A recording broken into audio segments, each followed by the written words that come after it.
1800s, United States purchased Alaska from Russia. So what to do with the people was a question of Congress. So they created 25 USC just for them people. Unmuted. Okay. Because I heard Understand? you earlier say they would use it.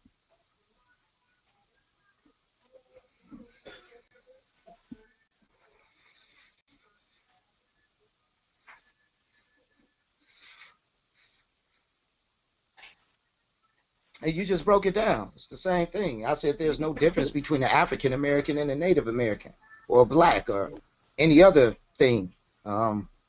Whether you on a reservation and can't do nothing and under the control of the federal government, or you living in the projects and then it's under the control of the federal government.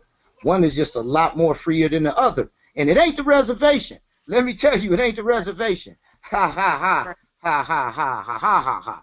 Right? It ain't the reservation. I heard you earlier say if these documents were originally theirs, they would have. Why didn't they use them? Thank you. They'd have been on this shit.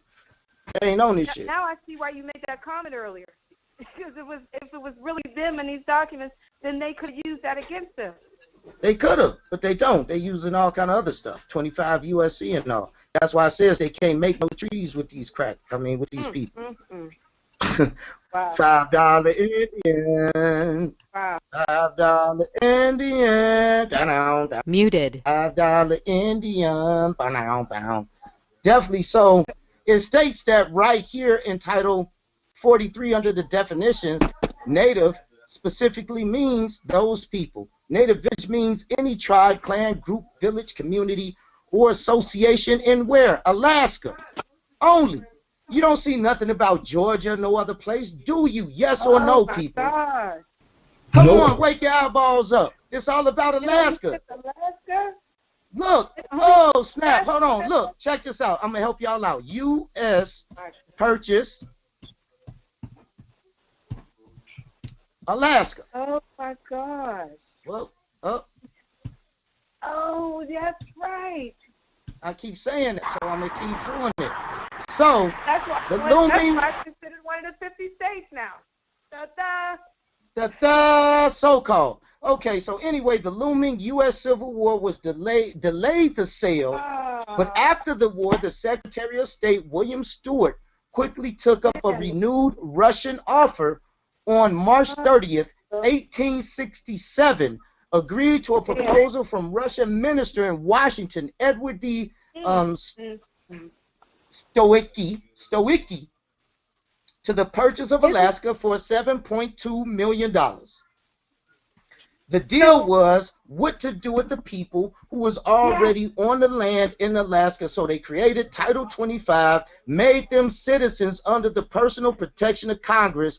They lumped them as so-called Indians as codified under the U.S. Code, not as codified under the Constitution. Remember, the statutes are a color of law, and the Constitution is the actual law. The Constitution is the denotative, and the connotative is the statute, code, and policy. Because all of those only apply to immigrants. They don't apply to us as Aborigines. So, again, allow me to clarify. Go ahead, sister. I'm sorry. Go ahead. I was going to say, quiet as kept, they become just a sophisticated prisoners of war. Well, more like a guaranteed relationship. We give you this land. Excuse me, this Reginald. I want to ask you a question about, was Hawaii purchased as well? No, Hawaii failed because of World War II. Emperor Hirohito and the president, they had their deal going on. And while they was willing to deal, and that's when the so-called bombing of Pearl Harbor happened. It was to pull Hawaii into the conflict once that happened, kind of like the evil empire. You need our protection. You need our protection. So they sent some guys to rough you up. Keep coming back. You need our protection. You need our protection. They sent some more guys to rough you up. You need our protection. They the mob. They sending their people to rough you up so you can pay that fucking money to them. So the Queen of Hawaii, being Aboriginal American, being looking just like us, so-called Negroes, Afro, the whole 9 yards. Hawaii don't look like that no more. Hawaii, the people who killed John Cook, Captain Cook, was all Negroes. Ain't hardly no Negroes on Hawaii. I got people literally in from my bloodline from over there. So I know well a lot of my own bloodline. Bloodline all over America, bruh. When you look and understand the history that's been going on. So they pulled that whole trick bag. So, you know, they ain't get, yeah, that wasn't purchased. They bombed the shit out that mug. Remember World War II, Pearl Harbor? Yeah, gotcha. About that? I don't know. Right. We act like we forget, but we don't know because we don't want to know. We just see action. Ooh, want to sit on back, look at it. Man, look. So there's understanding that comes with all of this conflict and stuff, but that's a whole nother class. But definitely to show you American as it applies to us and the Indian as it applies to us through the Constitution that's written in House Congress Resolution 331 and the Constitution itself. It states American, a noun which is a noun, the native of America, originally applied to the Aboriginals. So there's that word, Aboriginals, or copper-colored races found here by the Europeans. We're going to focus on the first part. The second part is, but now apply to the descendants of European born in America, known to you and I as U.S. citizens. Are we clear? Being naturalized in America. Are we clear?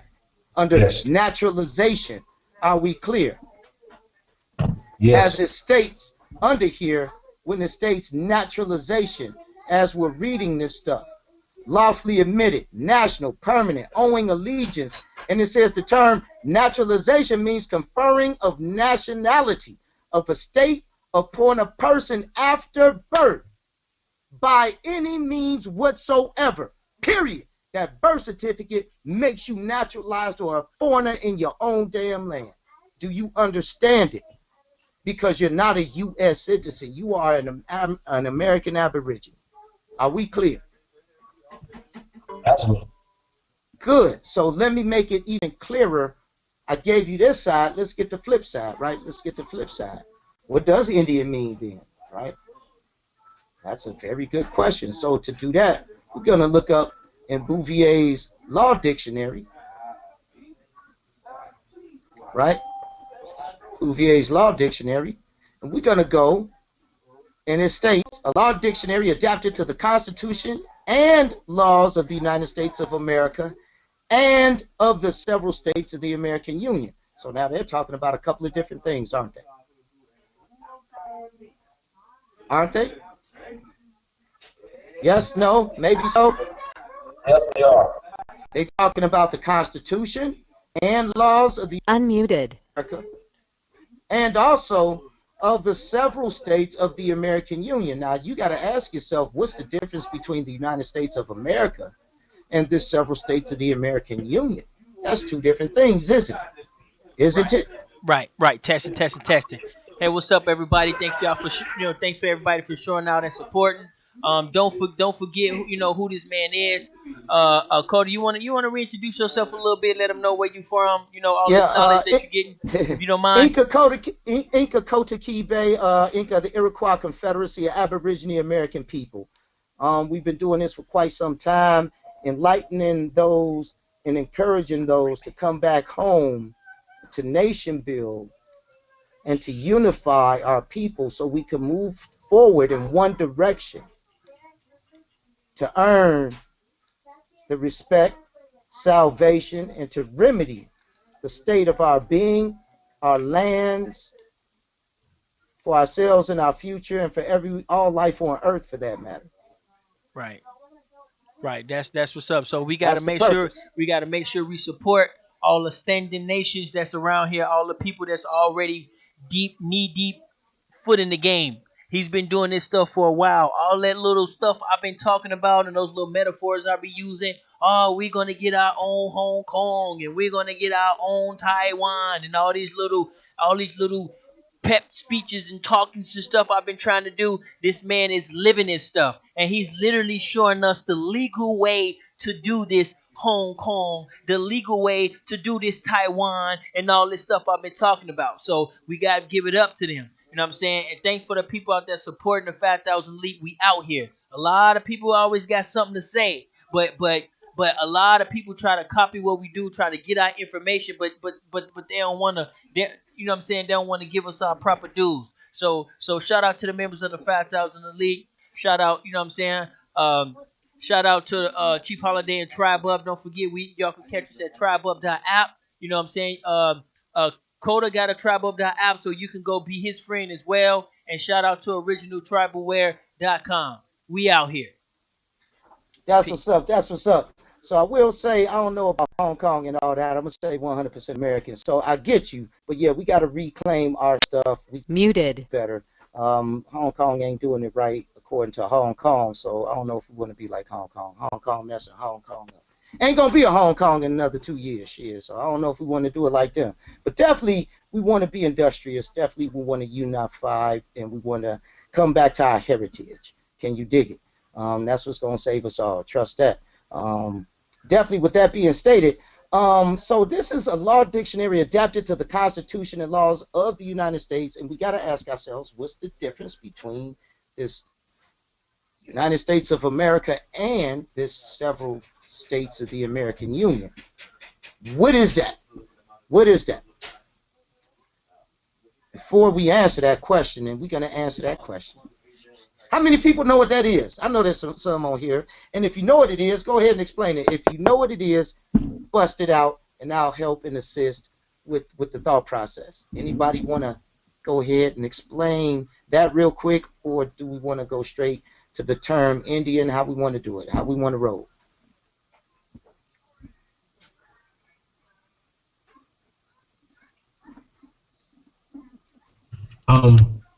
Could you say the question again?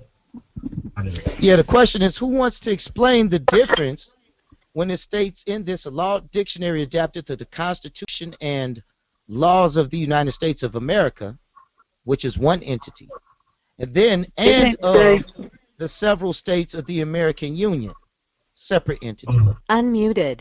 Isn't the United States considered the District of Columbia? Okay, hang on. We got. Okay, let's hear from Iron Squirrel. Then we got a sister who was saying something. Then we got a brother that was saying something. So we'll go kind of in that order because Iron Squirrel is what on the YouTube side.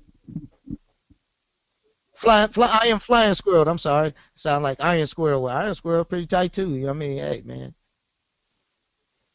But I am Flying Squirrel.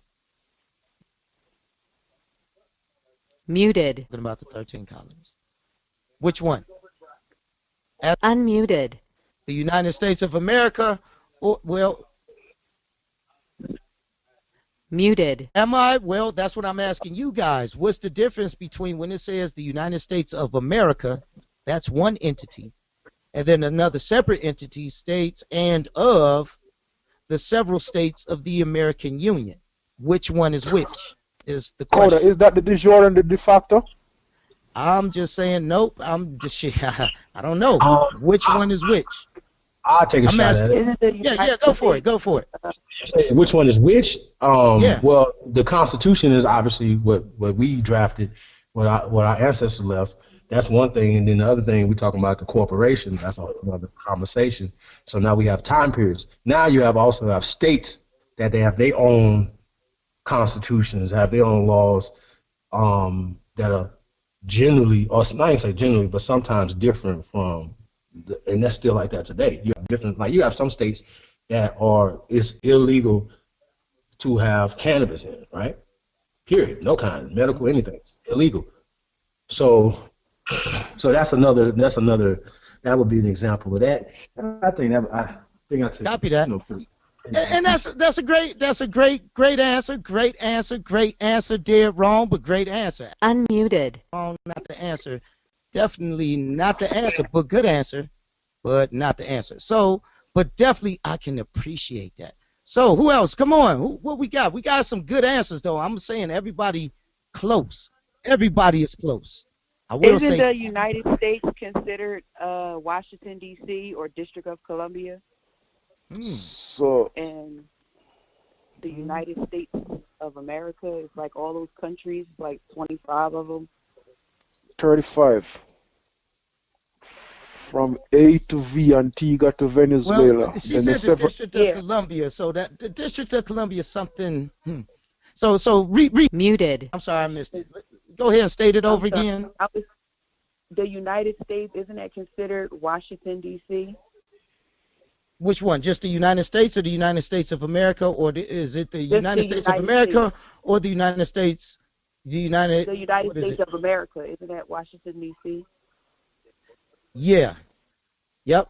Okay. And the United Washington States is D.C. and where he United stems States of from. America is one entity. Okay. Correct. Yeah. And then the United States is from Uruguay or something to Venezuela. Yes. Like A to 25. V. Yes. Yeah. That's the several states of the American Union. Yep. So yes. And so the member states is not the 50 states, because the 50 states so-called, or the 13 colonies so-called, that, because remember they started off with only 13 colonies. 13 colonies. They didn't start off with 13 fucking states. Are you kidding me? 13 colonies. Can you understand? There's a difference between 13 colonies and 13 whole states. Like a colony could be like 5 people in one area. That don't mean they own the whole damn place. Think about it. Think about it. Think about it. It's 13 colonies. Each colony might have had 100 people max. That's 1,300 people. You got more than that visiting there going Disneyland every freaking day. You know what I'm saying? Like, really? Ha, ha, funny. And don't everybody who go to Disneyland don't own Disneyland, and they paying to get in. Think about it for a second. So, the 35 states of this union, or independent states, like the sister was saying, you are correct. The independent states of this union are similar to that of the United States of America, because they took cues, because in the preamble of the Constitution it states, we the people of the United States, in order to form a more perfect union. But then at the end of the preamble it states, do ordain and establish this Constitution for the United States of America. And computer running slow for whatever reason. So the OAS consists of everything from Argentina to Venezuela, which includes the United States of America Corporation Joint. So, with that being stated, that is what they're talking about in this law dictionary. Hopefully it'll allow me to go to the page. I don't know what's going on with that. Might have to run the cleaner. So Indian, to come back to the term Indian. So I don't know what's going on with that other joint. It's just OAS is probably having some issues. But Indian. So when we go down to Indian, then I'm going to pull up the census, and then we'll go into our American Declaration on the Rights of Indigenous Peoples.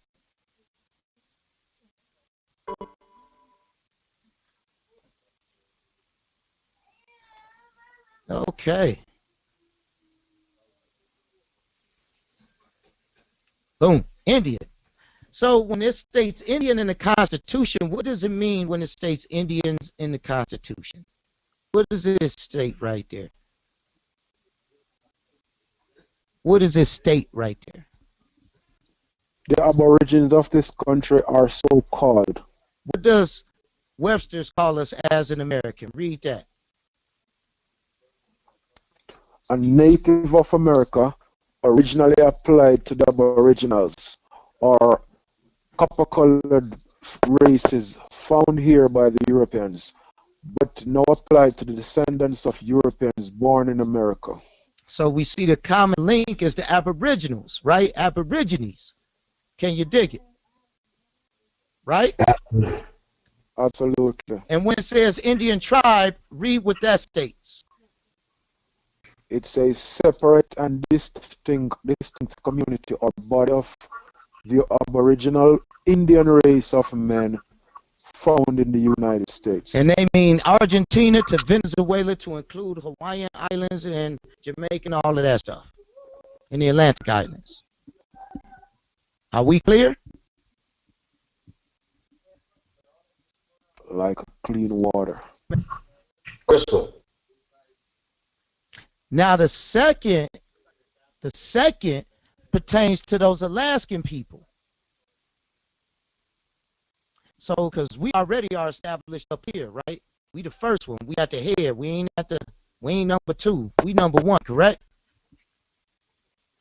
And number 1 clearly states a separate, distinct community or body of Aboriginal Indian race of men found in the United States, period. Correct? There's a period after that. Correct. Now, you do have tribes that have given up their sovereignty. You understand? You got people who gave up their status, who renounced their heritage or forsake their heritage. I don't want to say renounce, I'll say forsake their heritage in exchange for someone's culture. You understand what I'm saying? And was facilitated under the guise of birth certificates, schools, etc. Are we clear? A lot of our people got caught up in this number 2.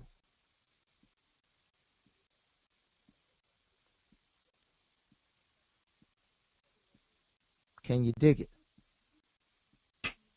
Yep, I can dig it. I'm still the Indian thing.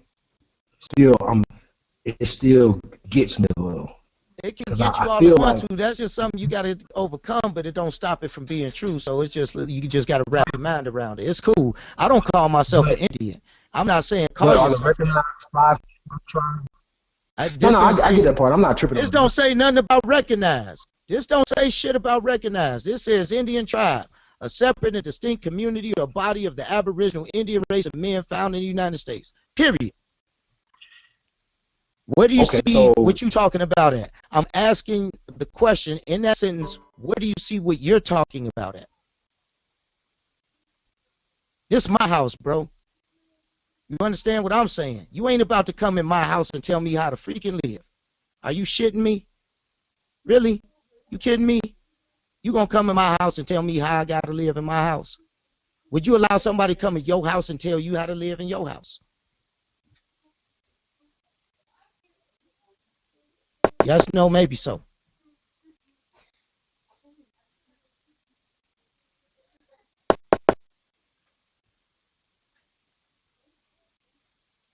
I don't know. Well, anybody got an answer to that? No, you wouldn't.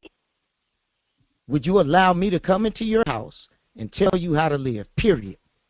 And let's say I'm telling you how to live all wrong. Are you obliged to listen to any of that? Yes or no? Keep in mind, you're in your own home, on your land, amongst your people. Somebody outside of all of that come in to your home and tell you how to do something totally contradictory to the way you've been living. Will you allow that? Is that the question? That is the question on the table. I need it's 18 people on the line. Everybody all quiet as church mouse, for real. Y'all gonna allow that joint to happen? No. Yeah, I'm back. Good. Good. Good. We're not gonna allow that to happen, right? At all. So that means a separate and distinct. That means ain't nobody ruling you. You don't come under peonage of no other government entity. You understand? Unless you willingly give that up. Or they get you to give it up somehow otherwise. Can you dig it? You're not going to knowingly give that away, are you? Mm-hmm. Here you go. You can have it. No problem. Whatever you say, boss. Like, no. So, number 2 gets that 25 USC joint. To be like, such tribe situated within the boundaries of a state. Now, notice the language changes. In the boundaries of a state. Within the boundaries of a state. Meaning your tribe is now incorporated within a state. All of these Native American tribes are incorporated within these states, are they not? Yes or no? Like the Oklahoma Indians in Oklahoma, etc. Correct? Yes, they are. Right or wrong? Right? That's right. This Unmuted. Alaska joint. These ain't the Muted. Trail of Tears. These ain't the people that was on the Trail of Tears. These are people on the trail from El Dorado or something like that. I don't know where they was from, but not the Trail of Tears. We was doing exchanges with them, but they mostly hung out in that parts of the land. Such a tribe situated within the boundaries of a state. And listen, and, meaning like peanut butter and jelly, you can't have one without the other. and exercising the power of government and sovereignty, and under national government. Notice that's kind of odd, and under national government. You understand? You see that, right? It says under the national government, doesn't it?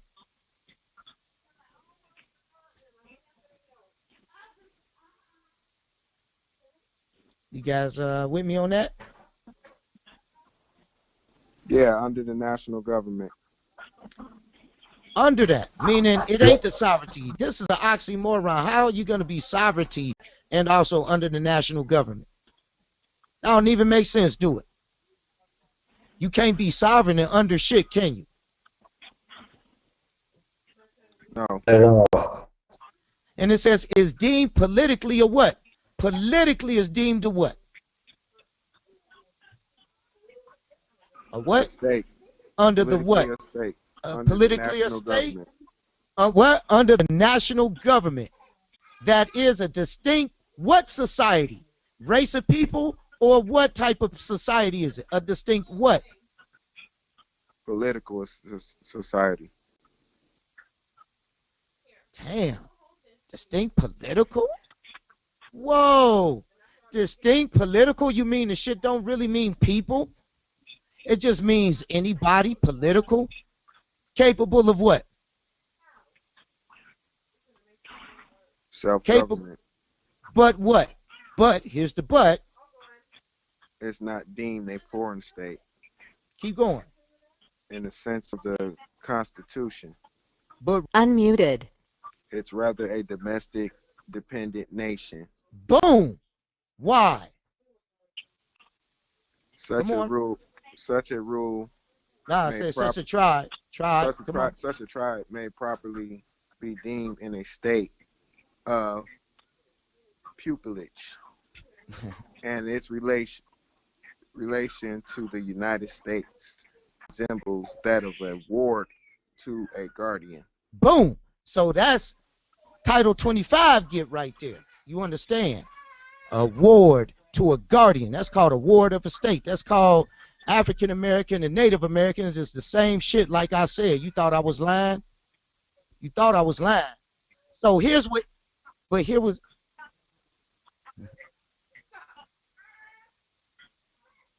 yeah, powerful too.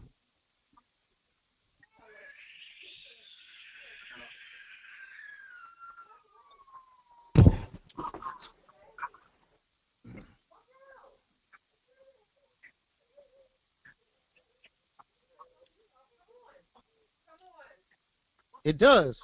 It does. Well, this is how you overcome it. I'm teaching you how to overcome it right now. So fortunately, you hear and listening. So keep your fortunate ears glued to what I'm saying, and you can fortunately free yourself, fortunately, from the doctrine of discovery, fortunately.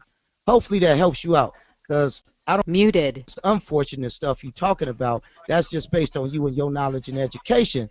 But definitely you coming to the right place, because this is where we overcome that to empower you so you can overcome the doctrine of discovery the same way I'm overcoming it, and many others are overcoming it.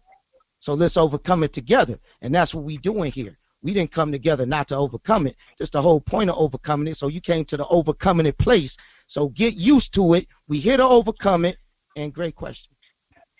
Hopefully that gives you an answer to your question as we are overcoming it. Unmuted. Showing you. Muted. That's what I'm talking about, bruh. Get that. So stay tuned every Sunday, 6:30. Chime in. You got the numbers. Use them. Join in the conversation, whether it be on YouTube or calling in direct or however you get it in. All right. But to carry on, with that being said, let's get back to this Indian thing that we're talking about. So Indians state the Aborigines of this country, so-called, and then they go into some things. It says in general, don't have any rights in the United States. Why? No political rights, meaning you can't involve yourself in a political. So they ain't talking about this, because up here in 2, they saying that this thing is a distinct political society, doesn't it? Doesn't it? Yes or no? Yes or no?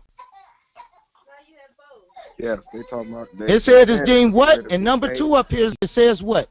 It's deemed politically or what? A state. Politically. And then down here it says what? Indians have no political rights in the United States. So are they talking about the same damn people? Yes or no? Nope. Two different people they talking about, ain't it? But if you're not up on this stuff, you'll miss it, and you can't read this stuff fast. Everybody want to read it fast. You're reading it wrong. If it take you more than 20 minutes to read a sentence in law, you need some straight work, because the professionals and the old and the wise know slow is best. We don't read it. The slower the better. The slower you read it, the more clarity you get. I want to get to 1 hour sentence. Shit, that's when you good. That's when you could break every word down and all of that. Get down to the nuts and bolts and the atoms of that joint. Definitely. So they're talking about these 25 USC people, which according to here, natives or native group and all of that is a citizen of the United States, because it says native means a citizen of the United States who is a person, Alaskan Indian, the Alaskas. We looked up right here, looming U.S. Civil War was delayed, and this is history.state.gov, so I'll even go to the site. You see the Office of the Historian, so you know it ain't no joke. They keep better records on their stuff than we do, because it's their stuff. The purchase in Alaska, 1867, marked the end of Russian efforts to expand trade and settlements to the Pacific coast of North America. They all was fighting for our land. And became an important step in the United States' rise as a great power in the Asia-Pacific region. You're reading it. Beginning in 1725. Beginning in 1725. I'm going to say it again. 1725. Ain't nothing about that ancient. So understand how all this shit went down. When Russian Tsar Peter the Great dispatched Vitas bearing to explore the Alaskan coast. But they was already here. They came down in like 1200 and something with the Mongols and the so-called Native Americans and all of these other people, man. Shit, they all came as a crew with the Romans and the Africans and all these other people. The whole of Asia was coming over. They are the Asiatics. So they kept coming. Russia had a keen interest in the region, which was rich in natural resources. It was all about the resources, always has been, still is today. And lightly inhabited. As the United States expanded westward in the early 1800s, Americans soon found themselves in competition with Russian explorers and traders in St. Petersburg. However, lacked the financial resources, see, it's all about commerce, to support major settlements or military presence along the Pacific coast of North America. It's all about them taking land, stealing our stuff, fighting amongst themselves. Can you dig it? Russia offered to sell Alaska to the United States in 1859, believing the United States would offset the designs of Russia's greatest rival in the Pacific, which was Great Britain. The looming Civil War was delayed. They delayed it. But the sale after the war, Secretary William Stewart quickly took up a renewed Russian offer, and on March 30th, 1867, people agreed to a proposal from Russian minister in Washington, Eredy Stockel, to purchase Alaska for $7.2 million. MC Hammer House cost more. Just saying. Facts. Mike Tyson lost more. Michael Jordan gambled away more. The Senate approved the treaty for the purchase on April 9th, so a receipt. President Andrew Johnson signed the treaty on May 28th, and Alaska was formally transferred to the United States on October 18, 1867. This purchase ended Russia's presence in North America and ensured U.S. access to the Pacific Northern Rim. Can you dig it? Secretary of State, gold deposits, all of that stuff, World War II, you got the rest, people.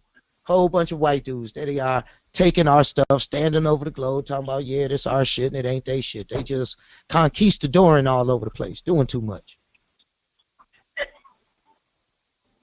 Well, they doing too much.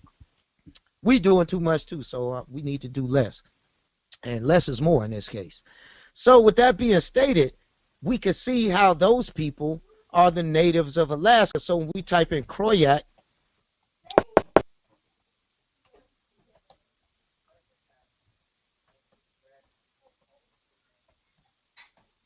And when you start studying the Byzantine Empire and all of this stuff, you see Koryaks, go to some images. So, do these people look like the peoples that's on the reservations that we might be calling some daggone Indians? Are these looking familiar? Yes or no? For those of you who have internet and can see. Man, they look like Koreans, Chinese people, man. But ain't that how the Native Americans look? Yes or no?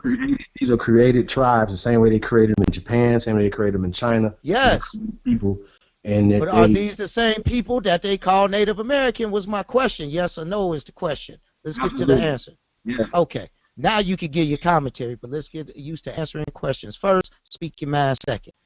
Answering questions is more important than you speaking your mind. Trust that. You got to do less talk. Unmuted. Right? So, with that being said, give your commentary. Go ahead. Okay, yeah. So, Everybody in the chat, you know what I'm saying? Thanks for coming out.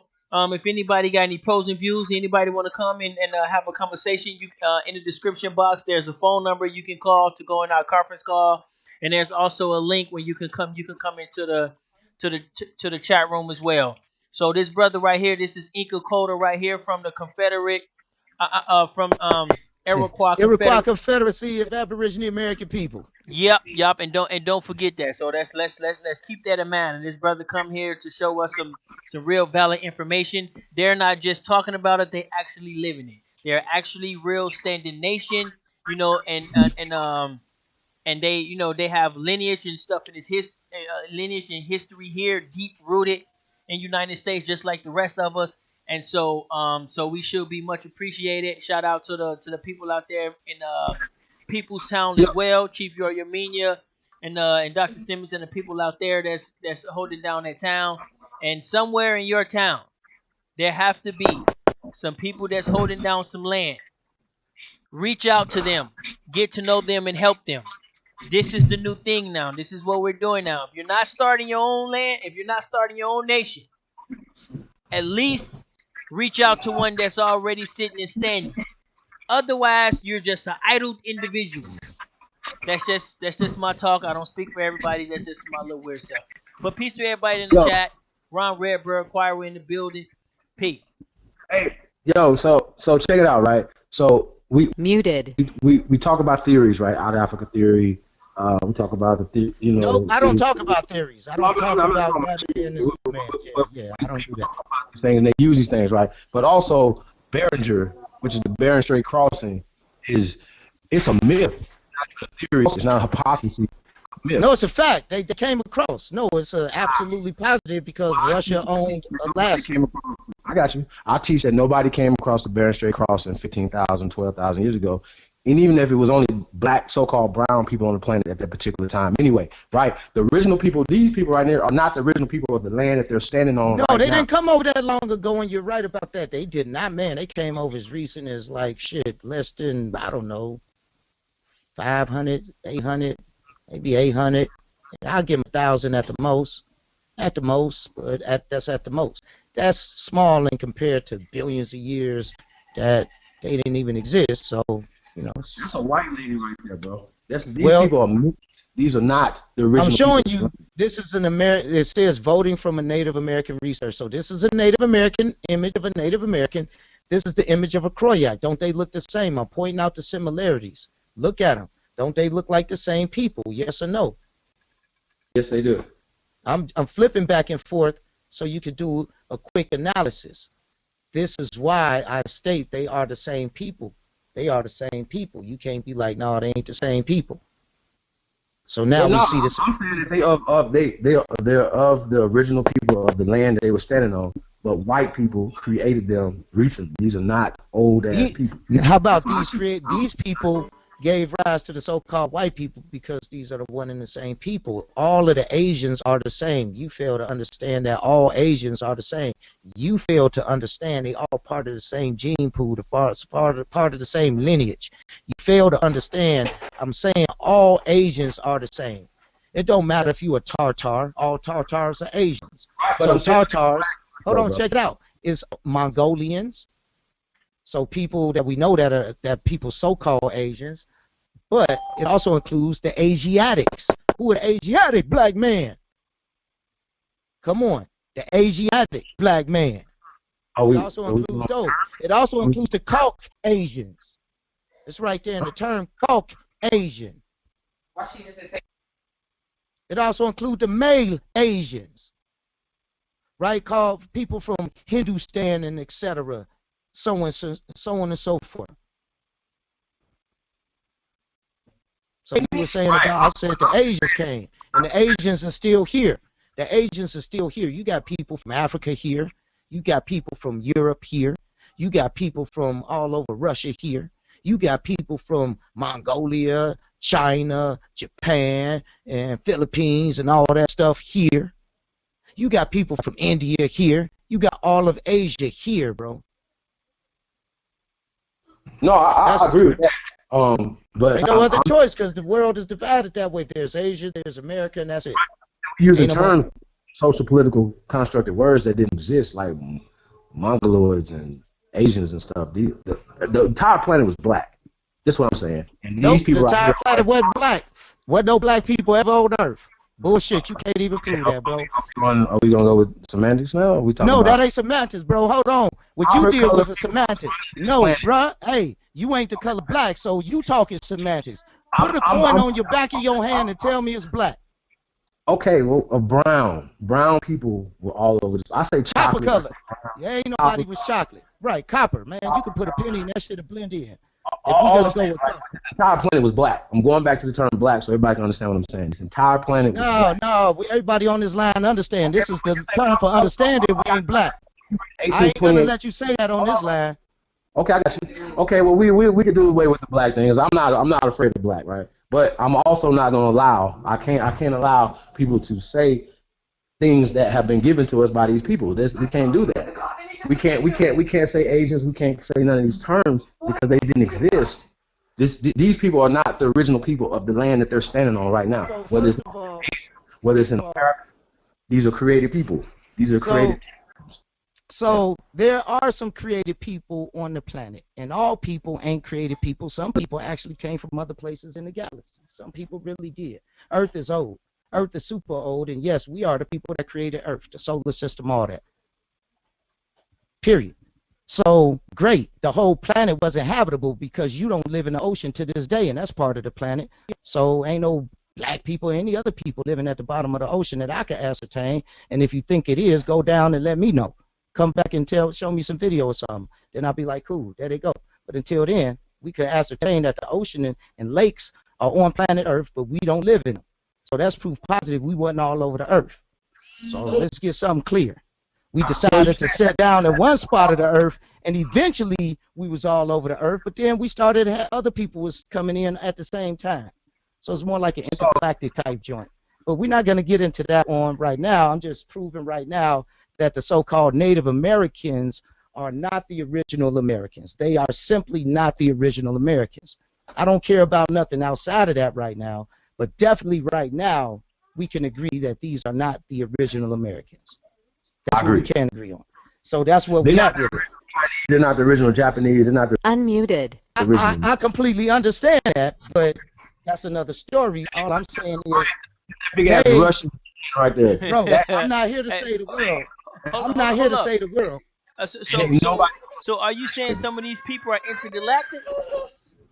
What I'm saying is, Earth's story is a lot more complicated than what a lot of people understand it to be, and that's time for another class altogether. So I'm just going to leave that on y'all skulls and leave you scratching with that, but I can prove all things, but we ain't going into it now. What we are going into is that these are not the original Americans, and can we all agree on that thing?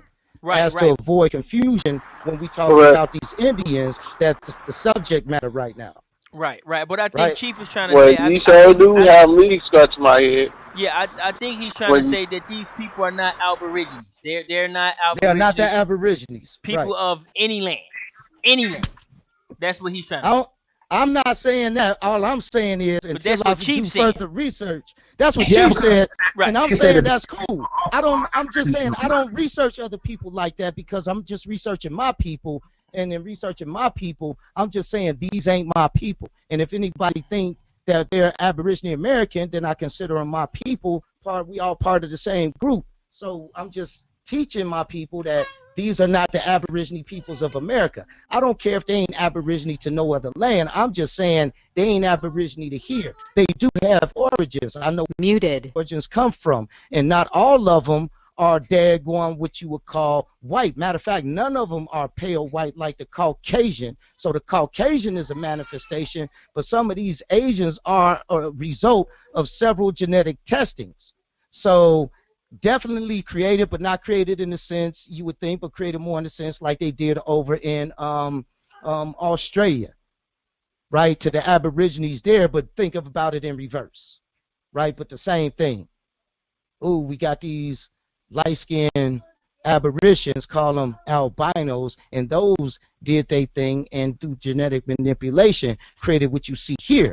These branding is of people, but you see they still slightly melanated. They ain't devoid of melanin, but they ain't richly melanated like we are. They're not copper colored deep tone. They more like bronze colory, you know, not copper at all, but more bronze action.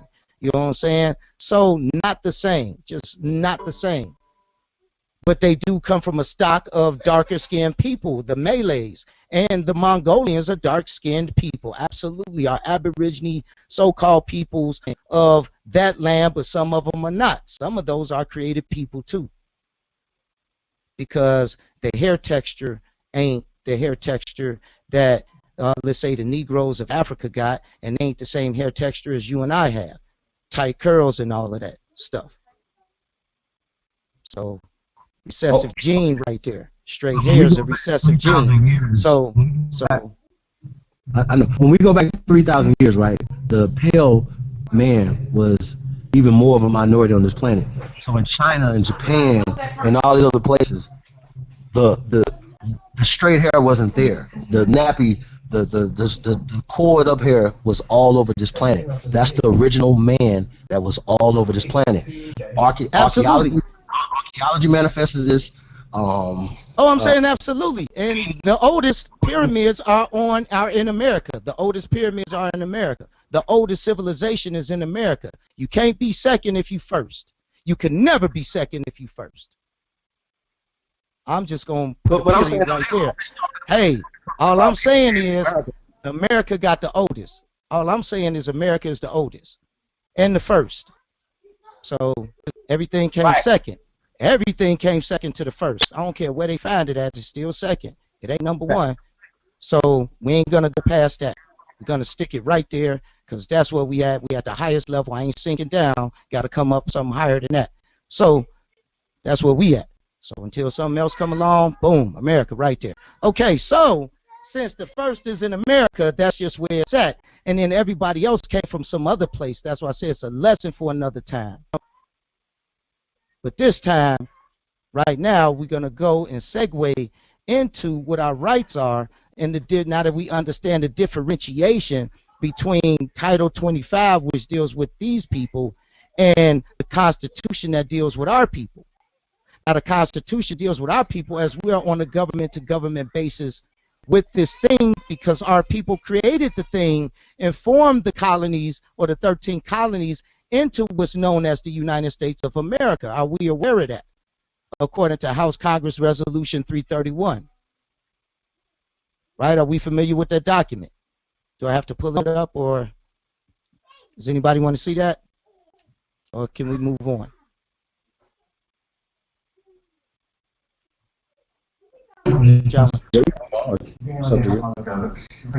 Well, if everybody are familiar with what I'm talking about, then I'll move on. If not, then I'll pull it up. Pull it up, Kota. Pull it up. Yeah, go ahead.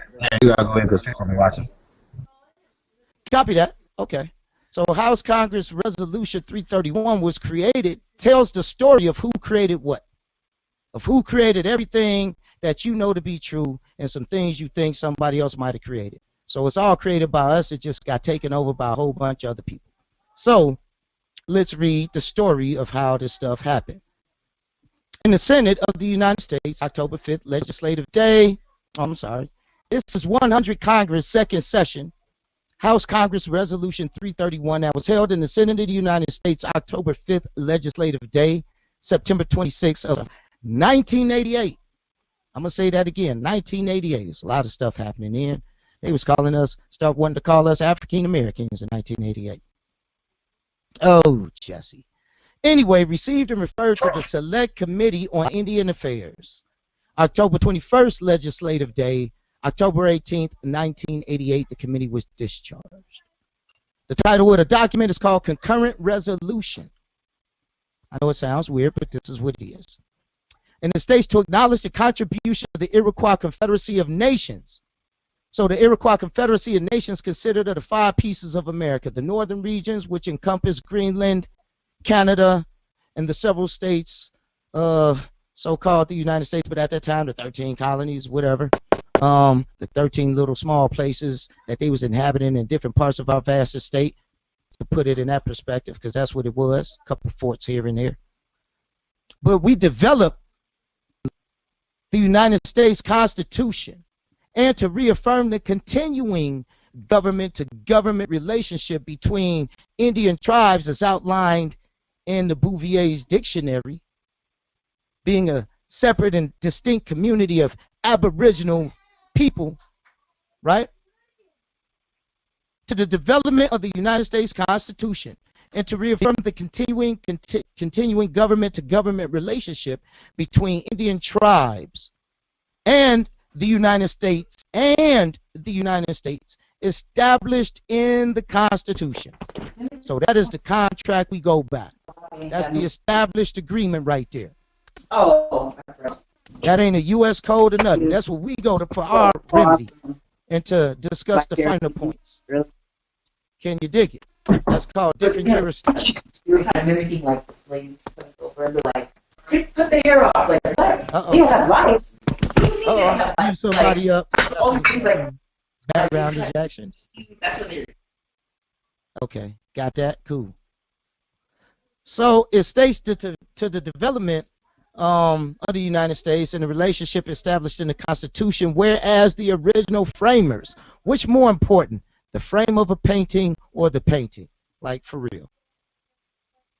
The painting. Right. Anybody can make a frame, or you could just, like, I don't know, kind of like tack it up there, the canvas right to the wall, however you want to do it. It's up to you. But it's just a frame. It has to the beauty. It adds to it, but it is not as the thing as far as what is the thing is framing, right? But the framers of the Constitution, including most notably George Washington and Benjamin Franklin, are known to have greatly worked on the concepts. Oh, no. Wait a minute. It don't say they have greatly worked on it. They greatly had input on the No, it don't say it. What is that word? It says admired, doesn't it? Admired. What does admire mean? Does admire mean you participated, or does admire mean you just sat back and watched? What does admire mean, people? Anybody know? Admire.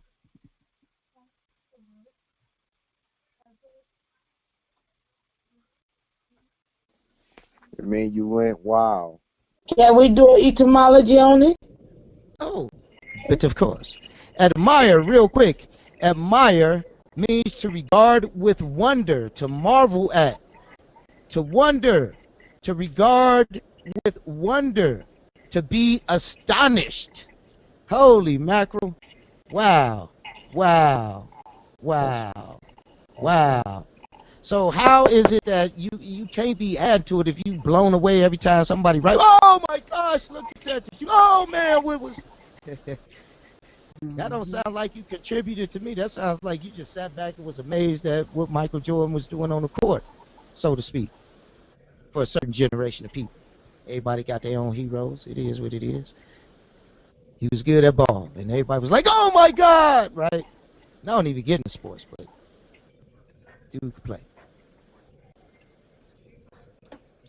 With that being said, admire. They wasn't participating in any kind of way like that. Because they are known to have greatly admired. They didn't say they are known to have greatly worked on it. They didn't say they are known to have greatly conceived. They didn't say they are greatly known, I don't know, added, participated, made a suggestion, greatly known to have suggested. you feel me? I mean, admire is the word they chose. Is it not? Yeah. And it means what it means, does it not? Yeah. Since it means what it means and it states what it states, admired. Understand the term admired. The concepts of the 6 nations of the Iroquois Confederacy. Whereas the confederation of the original 13 colonies into one republic was influenced by the political system developed by the Iroquois Confederacy, as were many of the democratic principles which were incorporated into the Constitution itself. And whereas since the formation of the United States as well, because we created all this shit, remember, it's our house. That's right. That's right. Created. It's just taken over by other people, and ran amok, but definitely we created it. Where since the formation of the United States, Congress has recognized the sovereign status of who? Indian tribes. There go that word again. And when we look up Indian tribe in the dictionary, where it says Indian tribe, it states of what? What's an Indian tribe according to this paper? Indigenous America. It states a separate and distinct community or body of the Aboriginal. Aboriginal people. Aboriginal. Aboriginal, Aborigine. Slap American on the end, you good. Explain to people who you are. I'm an Aborigine of American. I'm an Aborigine American. I'm an Aborigine American Indian. However you want to say it, slap Aborigine on it. We clear as who we talking about. You cut through a lot of the garbage. Because Indian tribe is just code that means Aborigine peoples of this land. That's all it means. That's all it means. You look at the term Indian, so it says an Aboriginal Indian. So I'm looking at Indian, the Aborigines of this land, so-called. Can you dig it? So, boom. And who the Aborigines of this land, so-called? The Aborigines applied originally to the natives of America, hence the term American. Because we was found here by the Europeans, so-called. But you can't find something that already existed before your ass existed. Can you dig it? We taught the whole planet how to live. We will go into that on another class, but we taught the whole planet civilization. And there'll be those Pan-African that don't like it, but so what? Y'all over there upholding the fraud anyway. Nah, hold join the fraud. Your shit in the beginning end with Melville Herskovitz.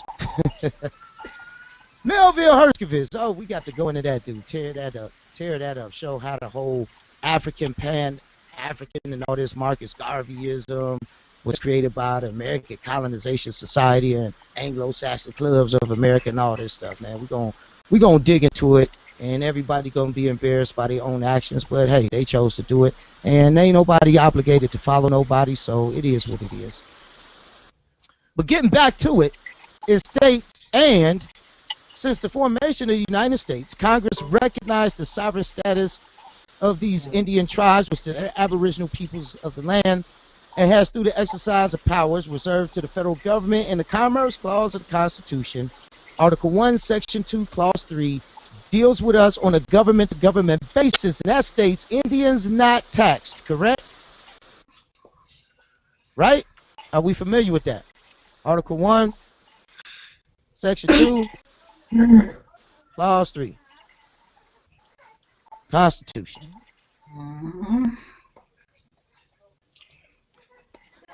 Right? And boom. Section 2, Clause 3, Constitution. Ding. Okay. Ta-da, we're there. So here we go.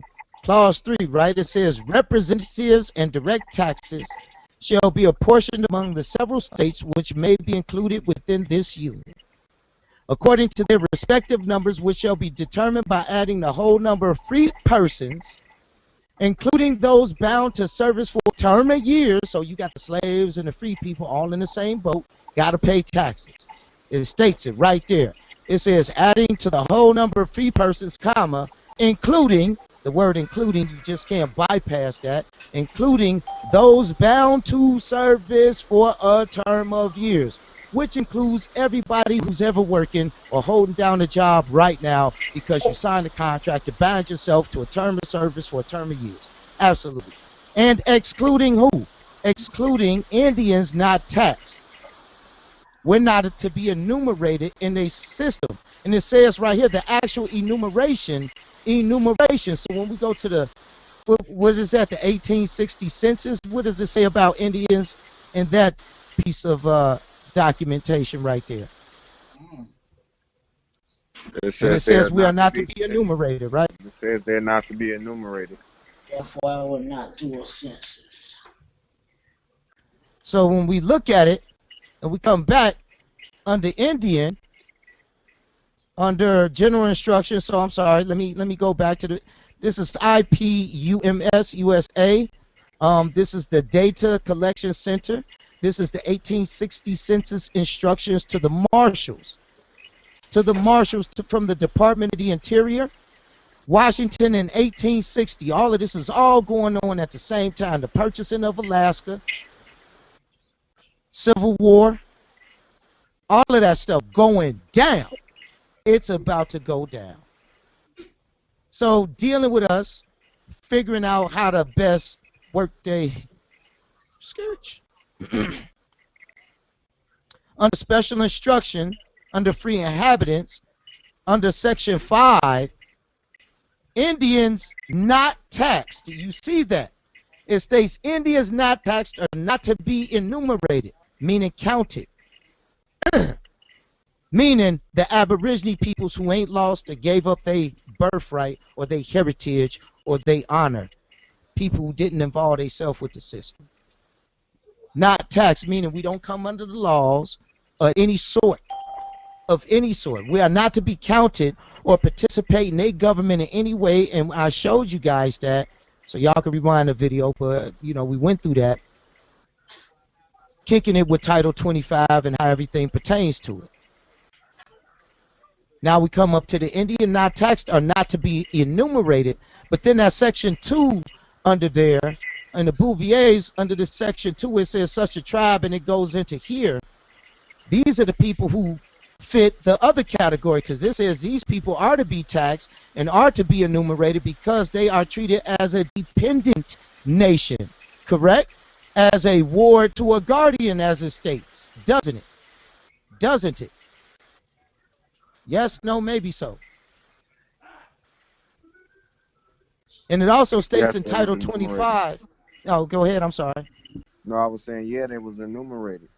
Right, enumerated in Title 25, it states that all of those Native Americans are citizens of the United States, correct? As well, doesn't it? The last Native, so on and so forth. All of those people, correct? Correct. So now we come to here, which is the same as here. It comes to this second statement is where this comes in at. The second statement says the families of Indians, listen carefully. The families of Indians of the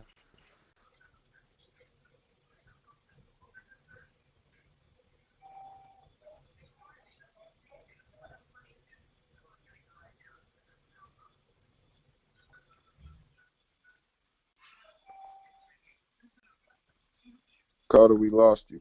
We lost you.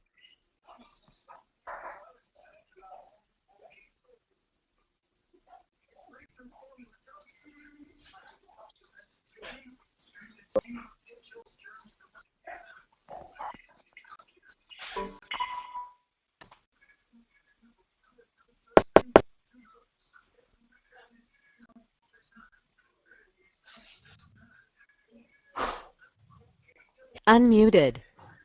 Hello? Did the brother Yeah, get kicked out? It's a tribe. Yeah, he got kicked out for a second. Give him a second. He's coming back. Oh, okay, yeah, he should be coming back. Yeah, so thanks everybody, coming out, man, getting this knowledge. Shout out to the people. Hey, could we have somebody mute their mic real quick? We got Zoe Taylor in the building, Rounder in the building. I am flying in the building. All Time Flat was here. And we got, if y'all guys want to come into the chat, because YouTube be for whatever reason they be cutting us off, so we get cut off every maybe hour or so. So if you guys want to get more information, you guys can come into the chat. In the description box there's a phone number and there's a link you can use on your computer as well. So shout out to everybody, shout out to the people from the Iroquois Confederate Nation for putting it down. We linking up with them. We finna start. We finna do some real heavy stuff. We finna do some real heavy stuff. And by the way, we already are doing some real heavy stuff. But that's here or there. So shout out to the members of the 5,000 Elite. You know what I'm saying? All the people that's been supporting. Shout out to the haters. Try to act like we ain't doing nothing, but Stop it. but they still wanna be like us and shit. You know what I'm saying? Shout out to the people People's Town, down there in Georgia, People's Town holding it down. Shout out to them. Shout out to Original Tribalware, and don't forget, y'all, we got Tribe Up, that app out there, man, the social media that pays. Go get yourself. It's a link in there. Get yourself a Tribe Up, that app. We out here, y'all know the random little commercial we got coming on. But anybody got any questions for the brother? Any hardcore questions y'all got? Any opposing views? Welcome to come up here. I don't know what happened. I want to speak on what he was just reading on though, about George Washington and Thomas. I mean, not Thomas Jefferson. Well, it was Thomas Jefferson also, but said Benjamin Franklin, right? These guys are so well known, right? And Benjamin Franklin wasn't even the president, but he's still on the money. So Muted. fine, he's on the $100 bill. Okay. Now they said that they were admirers of the Iroquois Confederation, and we were talking about the Great Law of Peace, right? That's where the Constitution comes from. It's like a carbon copy. Now, the Great Law of Peace is 1,000 years older. Yeah. Can y'all hear me? Yeah, we can hear you. Unmuted. Can you hear me? Yeah, hang on. Attempting to reconnect. So we are experiencing power outages here and there. Just to let everybody know. So I'm gonna have to relog back on. Everybody there? Yeah, we still here. Okay, good. Everything's booting back up, but we're experiencing intermittent power outages. To let you guys know, we're experiencing very high winds out here. Definitely, the whole area went out like down. Now we back up. So yeah, we back. So if somebody mic's kind of loud, somebody might get kind of loud. If we can get a couple people mute their mic while we're talking. Also, we want to let everybody know, we trying to push forward and we trying to move the community forward. And so we looking for individuals that can actually put their name out there. Individuals that can carry the conversation to higher platforms and carry the conversation to, I guess carry the conversation up and outside the back chat. You know what I'm saying? So if you're interested, contact Chief Holiday at gmail.com, or contact me at datadogs33 at gmail.com. If you want to be an individual, put your name out there. You know what I'm saying? Put your face out there. People can, go around, kiss little babies like you're going, running for president or something. You know what I'm saying? We need some, some people out there willing to campaign. Some people out there that's willing to go and speak, as some colleges, to go and speak for some of the little young brothers out there that's trying to get this knowledge. Shout out to the young brothers, them out there in Oakland. You know what I'm saying? Oakland, California on the map. We got the brother Bob Mackin and and the rest of the crew. They finna, we finna do some, do a little event out there. So we looking for more. Right, in the Bay right there. Shout out to the Bay, Spice One, E40. You know what I'm saying? That's their little territory. So we looking for more people that's willing to go do that. And so and that's where we at. Also, we want to stress the fact that there's already nations probably somewhere in your community, and they're all over America, and they already established, and they already halfway to wherever they're trying to go or something like that. They just need more manpower. One of the things we trying to do We trying to get these people communicating with each other. We trying to help these people, get these people the manpower and the workforce power that they're looking for. So I encourage everybody to, if you're not going to go and help these people, like like Peoplestown, Georgia, like the Confederate Nation. If you're not going to go and help the Iroquois Confederate Nation, if you're not going to go and help these type of people, then you should be at least trying to start your own tribe, or you know what I'm saying. So the brother Kota is giving us the blueprint on the legal way and the legal information, because he's already doing it.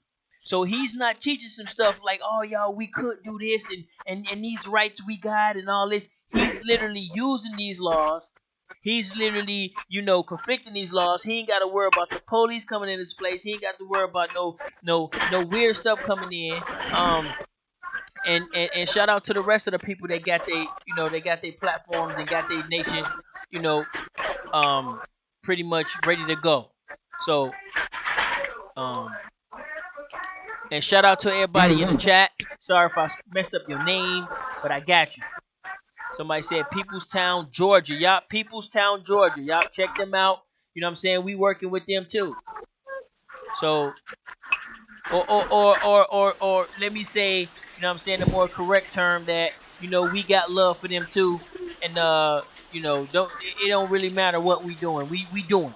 So I don't want to make it seem like we doing this holy big stuff. I don't want to put that energy out there like we doing so much, but we are doing though. We are doing. So but And Ty, I just want to, I know people say Peoplestown, it's Atlanta, Georgia. 10 minutes from downtown Atlanta, but it's Peoplestown is the community. Right, Peoplestown. Yep, that's the community. So yeah, so they definitely got representative. They definitely got representation. Shout out to the actual Ynga, the Grand Ynga, for allowing this stuff to happen, and her energy and her presence as well. So let's not forget that as well. So um, can I stop talking? Is we can No, well, oh I'm gonna go ahead and pick up a little bit. Things are booting back up. So, like I said, we were covering from a power outage. So, the router, internet, and all that stuff take a while to boot up. So, booting back up, and we just gonna pick up where we left off at. So, it's checking for updates right now, and it seems like the internet is still doing something crazy. It was on, now it just turned itself off. So, it's okay. not totally ready. While we doing But that, can you tell us a little bit about because some people well, I'm gonna keep going. Oh, you just gonna keep going? Um, Okay. Let y'all know this is every Sunday at mhm. 6:30 Central Time. Oh no, We're gonna keep going until I get a signal. Oh, that's right. You guys are 5:30. Oh, that's right. That's 5:30 for you guys. Oh, that's Who why the that? timing got messed up. My bad. Okay, yeah, 5:30. 5:30 Eastern, 6:30, Central. Oh no, 6:30 Eastern, Oh, so it'd be and 7:30. the time goes backwards.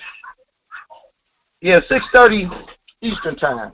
Okay, So as you yes. move towards the west, the time will get earlier and earlier. Right. So we got So I six think like thirty Eastern. Midwest is like an hour behind. Yep. So 7:30. it'll be Yep. 5:30 Eastern. It'll be 5:30 Eastern time, and California be like 2:30 or something like that. Like what is California?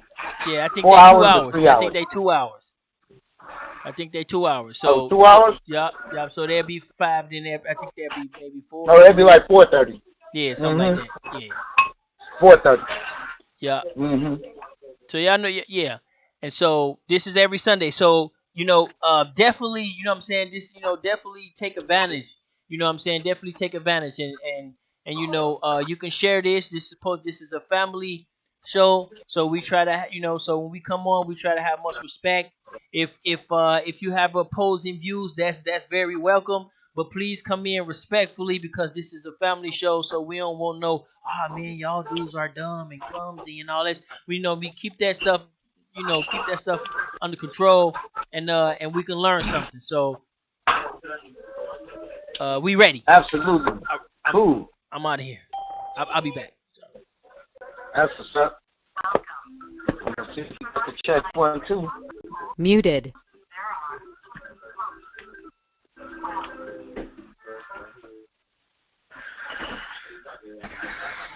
Check 1, 2. Can you guys hear me? Yep, you in, Kota. Cool. I'm about to hang up this phone. Okay, just to keep in mind, we are experiencing power outages here and there, so bear with us should some stuff like that happen. So, to pick up where we left off, it states a lot of our people fell into this category right here. A lot of our ancestors were victim to this right here. Not all of them, but some of them. Some volunteered, or most of them volunteered. Great many volunteered. It states the families of Indians who have renounced tribal rule.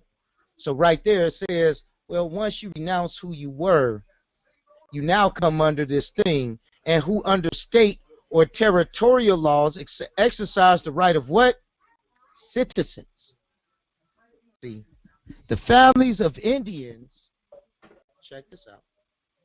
Families of Indians, they renounce tribal rule. Now they under state, territorial laws, and exercise being a citizen. And it says, quite plainly, are to be enumerated, period. Period. Is that crazy or what? Is that crazy or what? So this is how they did the shell game on everybody. Are y'all seeing that? Is that clear to everybody? Do we have all in agreement, not in agreement, anything? What do we say about that? Do we understand that statement, or is there needs to be some further clarity on that statement? Anybody out there in YouTube, in the YouTube land? Sorry we was down, but now we back. But definitely, anybody got any questions concerning the statement, because it's very important that we understand what has happened. So once that happened, it states, in all such cases, write the word, write IND, not necessarily Indian, but IND, opposite their names in column 6 under the heading of color. So it took us from being this. We went from being Indians not taxed to being citizens, right? To being citizens. We went from Indians not taxed and not enumerated to being citizens,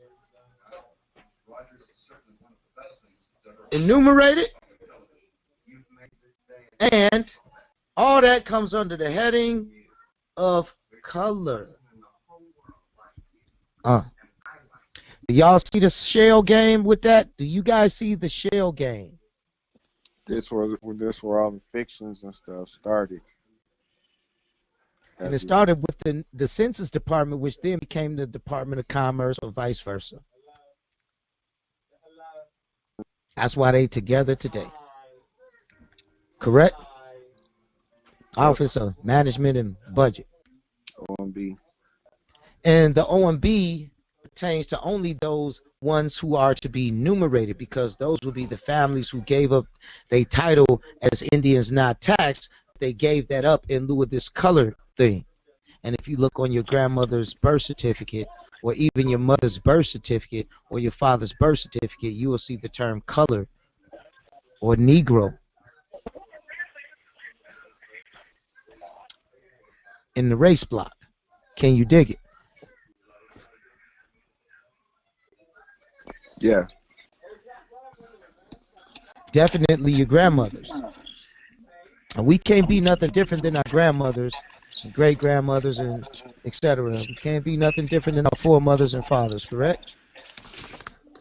Correct. Now, Chief brought up a point of the Great Law of Peace. Yes. mirroring the Constitution. It is the Constitution, pretty much. It mirrors exactly almost. There's two differences with that. He's very perceptive. Absolutely correct. Go ahead. What was the? It reflects a lot greatly. Some words have been changed for their him to convenience. come back in and talk about that because to what you just explained in this specific instruction, Indians not to be taxed. Indians who are not taxed are not to be enumerated. Are listed in the Constitution. It didn't say Indians who are not taxed. It says Indians not taxed. Right, Indians not taxed are not to be enumerated.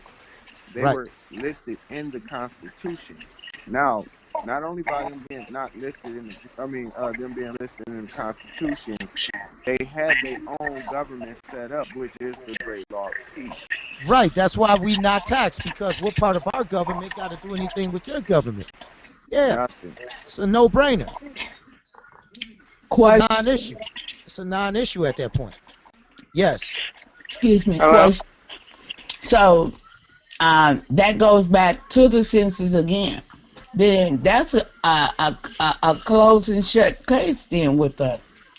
Then we should not be counted on this census. No, but you already counted. The problem is you are already counted. Here's where the problem exists. No. You have already been counted if you have a birth certificate, social security card, and driver's Yeah, but I'm saying legally I don't have to.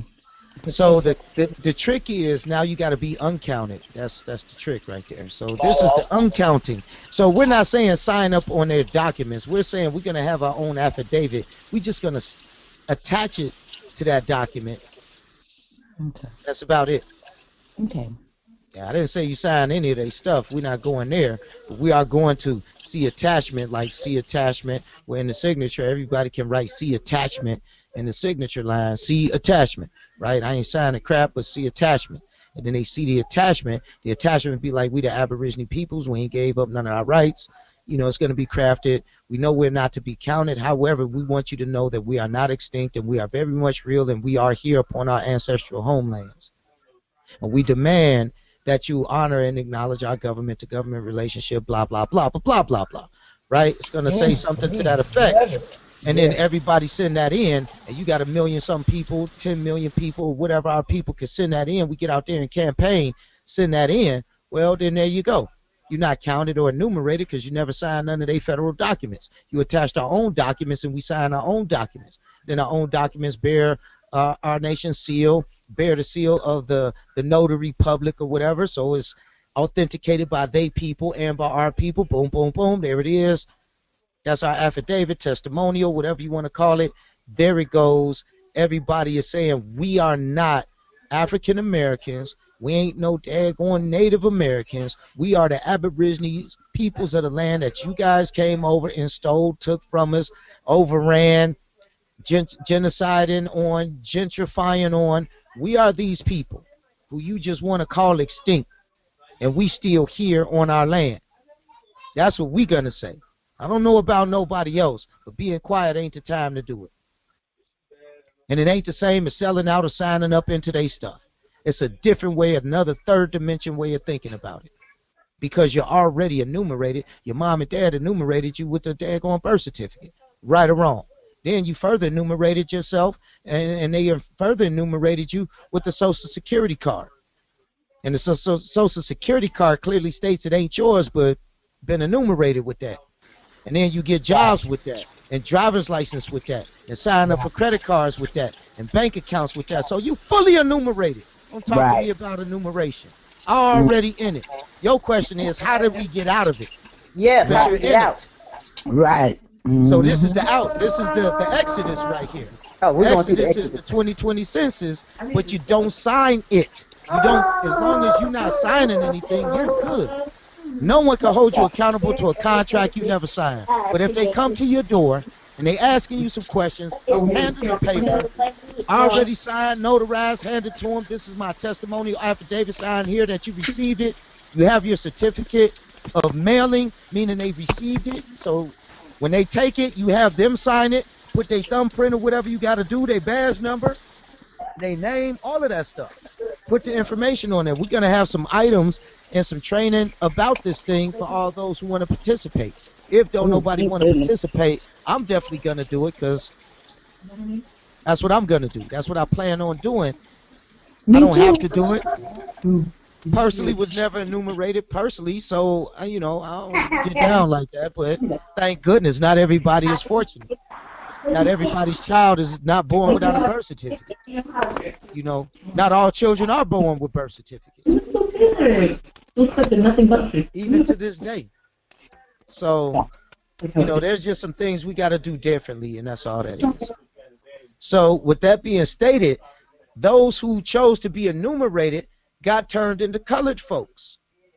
Can you dig it? It's right there under the heading colored. Can you understand? Or colored, as they say. Right? Boom. So, since in the Commerce Clause it says we are not taxed, and since it states here, India is not taxed, we ain't to be counted. See, our part is simple.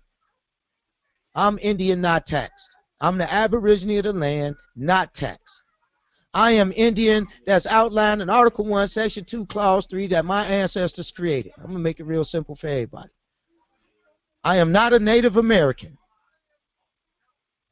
I am not a Native American. I'm not an Indian from India, so-called. That's Hindustan. I am what they call codified in Indian pursuant to the Constitution, codified. What I am is an Aborigine of this land. That's lineage, that's blood, that goes beyond all codes and all of that stuff. Right? The first people, the original people, the astral ancestors of the ancestors. Whatever people want to call us. God, whatever. All of that is accepted. We cool with it. It is what it is. But we've been called many things. And always are being called many things. And you have to ask yourself, beyond a reason of a doubt, why do one group of people get to have so many names in life? No one ever went through a transformation like us and has never experienced a transformation like us. The rest of the world have not experienced being called 50 gajillion different things all in the same sitting. Black, people of color, I don't know what to call you people. Hell, the you people part in it. African American, maybe just straight up African. Nigga, coon. I mean, it don't stop. It don't stop. Blackfoot, Cherokee, Choctaw, Chickasaw, blah, blah, blah, blah, blah, blah, blah. Maya, Inca, Aztec, Toltec, Olmec. It's all us. Right? We've been called everything in everything. We've been called every language in the book, literally. All these tribal names and affiliations ain't nothing but languages. So you can't be a language. And you cannot be a language. I'm going to say you can learn language, but you can't be a language. People make languages. Languages don't make people. Trust that. And language change and evolve all the time, according to the next generation. That's lit, or that's dope, or word up. Mean all the same stuff, just different generations swagging the same meaning. Can you dig it? Just like can you dig it? I'm bringing that back from the 70s. Personally, yeah, I can dig that. 70 joint giving homage to the strong brothers and sisters of the 70s. Where they at? Anywho, but definitely, and then through the treaty clause right there, which is Article 2, Section 2, Clause 2, which entered into 370 treaties with Indian tribal nations. Whereas with the first treaty with the Delaware on September 17, 1778, Congress has assumed a what? Trust, responsibility, and obligation to who? To who? To who? Did it say we was obligated under them, or does it say they owe us an obligation? Which one is it?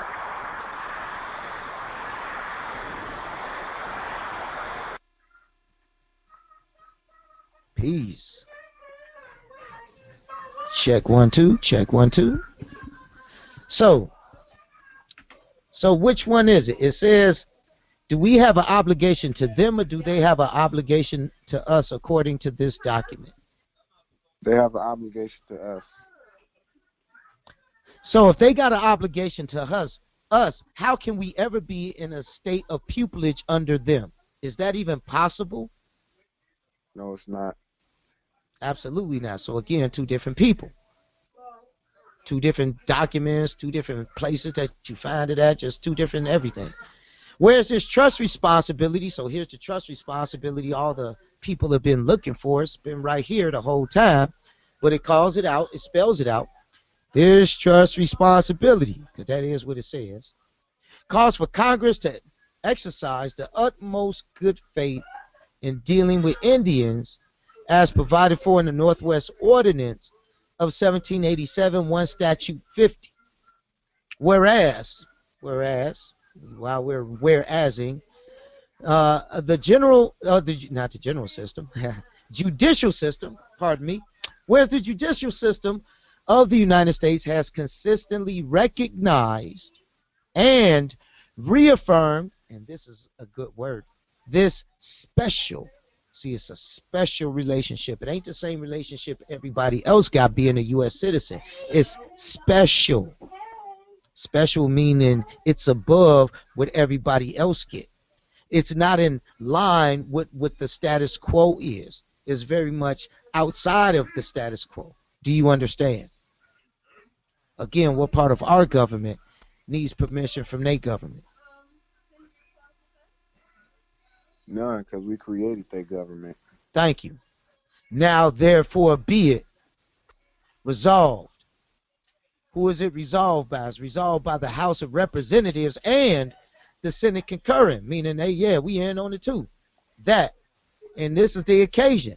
Congress, on the occasion of the 200th anniversary of the signing of the United States Constitution, acknowledges the contribution made by the Iroquois Confederacy and other Indian nations to the formation, formed it up, and Unmuted. it up of the United States. 2.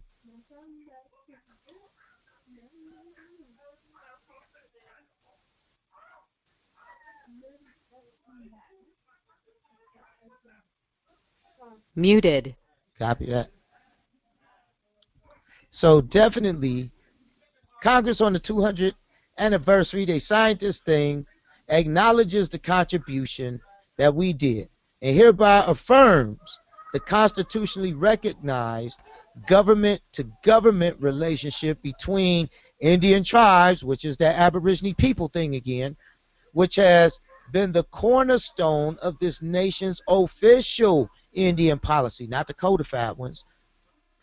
The Congress specifically, acknowledges and reaffirms the trust responsibility and obligation of the United States government, they spell it out, to Indian tribes. There it is again. Damn, this Aboriginal people thing. Whoa. Because every time they say it, that's code word for meaning the Aborigine separate and distinct communities. India is not taxed, not enumerated. Do you understand? Are we getting it? I understand. I mean, but now, like, if y'all don't understand, y'all need to be saying something, because like this is important. And then it says, including Alaska Natives, because they wrote them into it, because this is 1988. They wrote them into it because that was part of the agreement that came later after we created, like 100 years later. Came 100 years later after that. But what to do with these people that was a part of that land or was already settled there, that we said they could settle there. So they was in this weird status because they are specifically was our guests. We wasn't definitely opposed to everybody. Some of them took that stuff by force when they came down with Genghis Khan and company. Mongol invasions in the 1200s, which they called the 13th century, with war elephants, etc., so on and so forth. Came with a whole bunch of people. But definitely that agreement called for the preservation, protection, and enhancement, including the provision of health, education, social, economics programs, etc. To provide for the social and economic well-being of our members and to preserve our cultural identity, and there go a word. What word? It says cultural identity and what? We just had this conversation earlier. And what heritage? You see that? Remember, cultural identity comes from what? Heritage. We clear? Yeah, we clear on that. And it says, and Congress also acknowledges the need to exercise the utmost good faith in upholding its treaties with the various tribes, and here's the kicker, as who understands them to be, as they understand them to be, or as we understand them to be. What does it say? What does it state right there? As the tribes understand them to be. As who understands them to be? The African American, maybe. Did it say the African American understand them to be? Nope. Does it say as the immigrants understand them to be? Nope. Does it state as the Native Americans understand them to be? Nope. Does it state for the white man to understand them to be, or any government at all on planet Earth? No. Copy that. But as who understands them to be? The Aboriginal peoples of America understand them to be? Would that be a fair assessment of Indian tribe? Because that is the definition, right? Yeah. To quote it, right? Indian Aborigines. Okay. So, since it's their duty to do and to uphold its legal and moral obligations for the benefit. Can you dig it?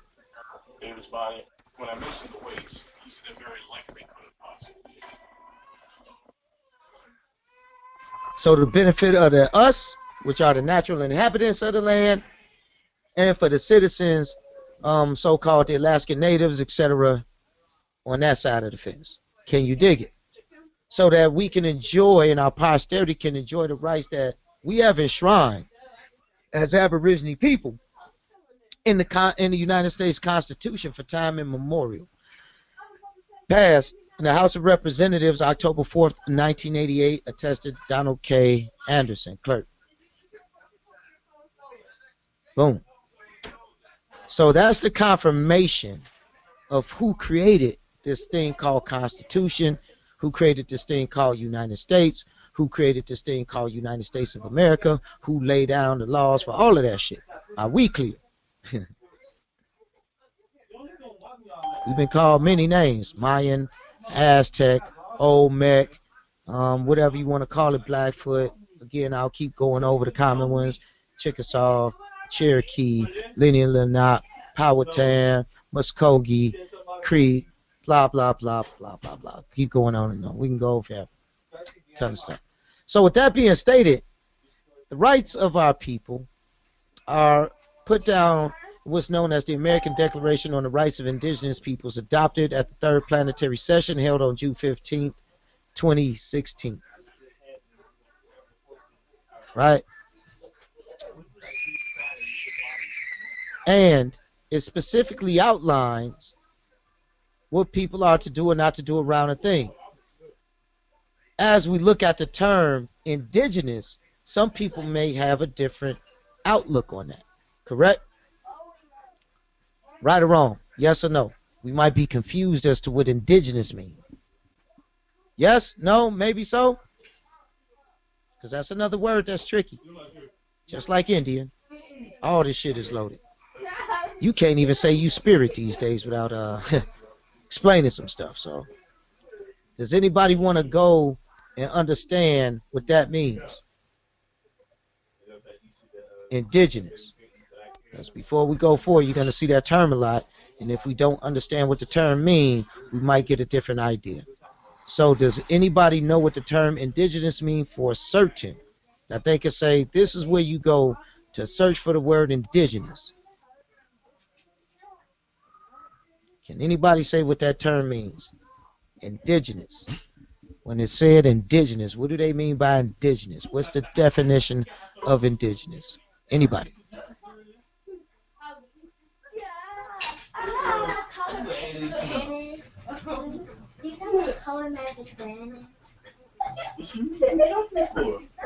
Indigenous. Come on, people. Where y'all at? Odette, take a stab at it. Indigenous. What do you think indigenous mean to you? What? What does indigenous mean? Somebody help me. I don't know. When you hear the word indigenous, do you think about yourself? Do you think about somebody else? I mean, what's the initial thought that pop into the head? Oh well, I think of our people, Oh, including that's good. myself. Copy that. We are indigenous to this land of America. Boom. Well said. I would agree with you. Copy that. Let's see. Indigenous. Indigenous. We got Yogi on the line. Yogi, what does indigenous mean to you? I don't think you can hear me though. Oh yeah, we can hear you. Got you. Oh, you can.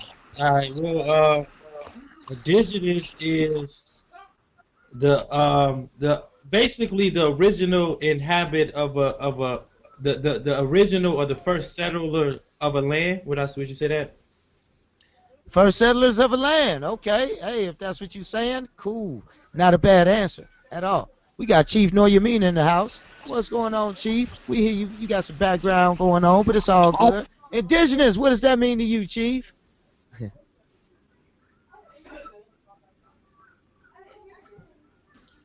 I thought I was muted. I apologize. Indigenous to me means that I'm home. Copy that. I'm home. All of these are beautiful answers. We got Demi Jackson. Demi, what's good? Demi, indigenous. What does it mean to you, Demi? Indigenous.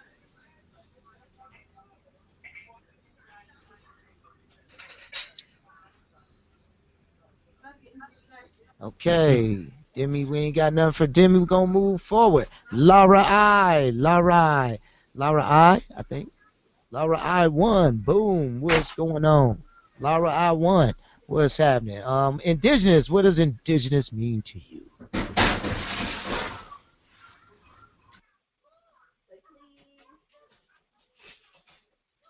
Copy that. We got Ty Data. Ty Data, what does indigenous mean to you? Then we got some folks that just calling in on the phone. I got wireless caller 301 area code. Got an 814 area code, 832 area code 443, and a 734. Anybody want to chime in on what indigenous means to you, the legal definition or lawful definition, so to speak, or the synonym?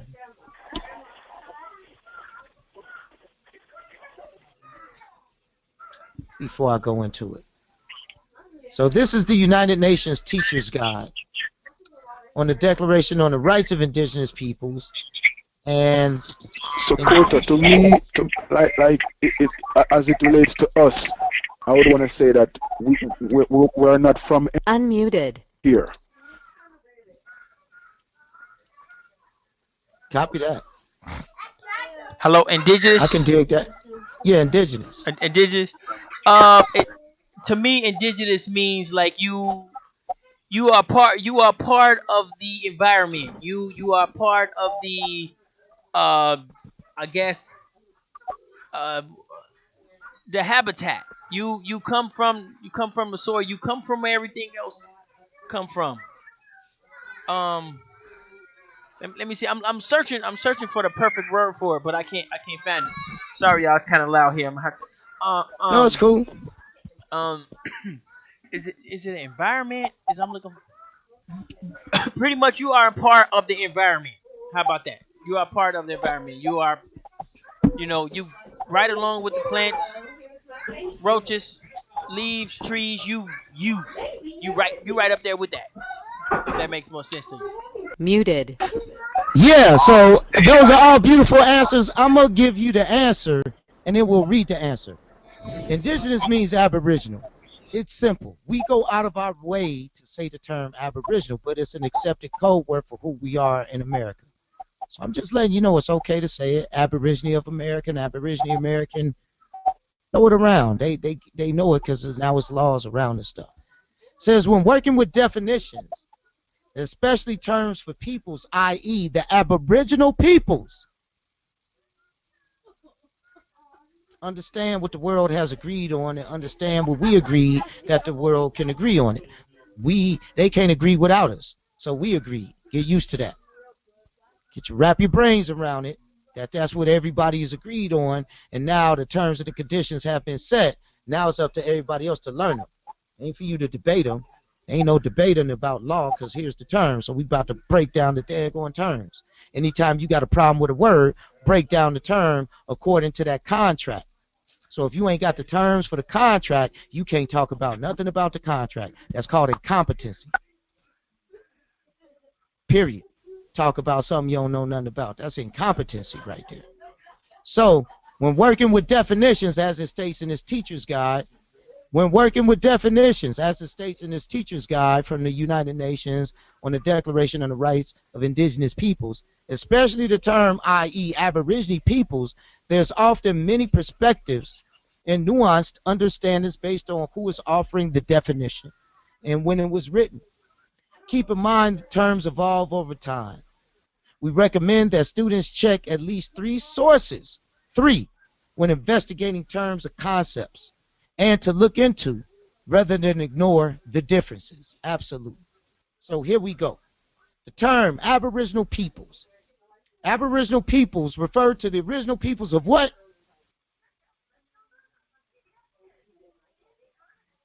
I'm going to say of all the Americas. Cultural and political entities. Period.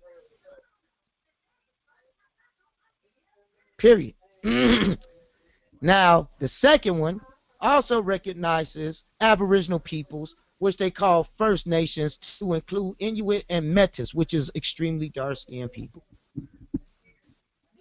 Extremely. There are a number of synonyms for Aboriginal peoples, including what's the synonym they always use for Aboriginal peoples in this document? What's the synonym for Aboriginal people? I highlighted it. Indians. Now, for those of you who visited on the internet, I highlighted the word. Indigenous. That's indigenous, Kota. Yeah, indigenous people is synonym for Aboriginal because it states. Well, right. What does it state? What does it state right here? It states what? I can't hear you. What's that? I said, what does the document state? Can you guys see the document? Have the document pulled up on the screen. I'm driving. Oh, yeah, if you're moving around like that, then you probably won't be able to read it like that. And original peoples. First people and original peoples. Yeah. Did anybody read the etymology of indigenous yet? Yeah. So the etymology of indigenous is kind of vague, but they narrow it in this law document. So when you have the law document and the definition itself, that throws etymology out the window because now it's a different jurisdiction. Slow down. Gotcha. Oh, shit. You can't do etymology for law words, even though law words have an etymology. But often they contradict each other. So like person in etymology may be one thing, person in law is a different thing. And a lot of times they add up and equal each other. So depends on one is English, the other is law, meaning they can use a word and it can have a totally different meaning that ain't got shit to do with what you think it got to do with. Like culture. And nice. Can y'all dig it? Nice means, to be simple-minded and foolish. It don't mean to have a great anything. Can you dig it? But a synonym for Aboriginal peoples includes indigenous people and also first people and or original people, period. Can y'all understand? They telling their people, hey, none of these terms should be used to describe only one or two of the groups, period. So, because that is who we are, and we choose to call ourselves, is we who we are. But if we want to explain to them who we are, to kind of break down the language barrier, hey, I'm letting y'all know I'm an Aborigine of the land. Can you dig it? Which is different from an indigenous person of the land, and is synonymous with indigenous peoples according to contract. So it's 3 different meanings. Indigenous on the street, and etymon or connotative, you got that side. You got indigenous per the contract, which states Aboriginal peoples, right? And then you got indigenous, that can mean you came here or you was just born here. Like native means you could just be born in the area. Don't mean you from there, it just means you had a child here. So that's kind of vague when you get into that language right there. But when you go to the contract and some of the definitions for the contract, you see what the contract says, you be like, bang on, spot on. Great. We all lined up. Aborigine all around. Aborigine in the Constitution when it says Indians. Aborigine when you look up American. Aborigine is the word that's the common no matter what the other languages be saying. Otherwise, Aboriginal, Aborigine be sticking the same. Can y'all dig it? Make sense? So it's just a term. And we're just getting used to these terms because you speak your whole life in terms. You can't say nothing to me without speaking a term. All words are terms. They are codes that mean a definition larger than itself. Period. And we speaking in code all the time. And we talk a lot of code and we don't even know the principles of the code or what book the code belong to. And every code got their own book. So when you talk in law, that's a different book from English, which is a different book from math or science, which is a different book from art. It's a different book. Same word, fucking 50 different damn definitions, totally opposite of each other. So jurisdiction becomes very important to understand. So the synonyms as outlined in the United Nations Declaration on Rights of Indigenous Peoples, which is in harmony with the American Declaration on Rights of Indigenous Peoples, it states Aboriginal. It says we have a assimilation. It tells you what the assimilation is. The British North American Act tells you what colonization is according to this definition. Colonization is a process of gaining control of land and resources, period. Meaning if they got to ship us out of here or they just take over by force, however they do it. It involves one group of people, us, or the colonizers, one group of people, the colonizers, coming into an area and dominating the people who already live there. And that's what's going on because your whole life revolve around their contracts, their constructs that they created, that you willingly participate in every day that everybody does. Every day. Every day. Every day. Doctrine of discovery, right here, like the brother brought up. And what we now call North America, so they understand doctrine of discovery. We already know this. This is the next level. This is above and beyond just saying you Aborigine to the land. This is how you apply it. Once you understand how to apply it, things become clear. But first we got to be clear that you know who you are so you can have the correct thing apply to you based on the words you choose to utter out your daggone mouth. That's going to either help you or hinder you. That's what we're talking about. Reclaiming your heritage is as simple as the words you choose to speak and what you choose to accept when somebody chooses to say it. So this doctrine of discovery, as they already know, because here it is, UN document, teacher's edition. I teach this stuff. I'm teaching you, everybody getting taught. No, I don't work for them, but I'm teaching it because our people created it, so let's teach it, right? Let's do that. And what we now call North America and everywhere else, I'm going to say in all of America, let's expand it.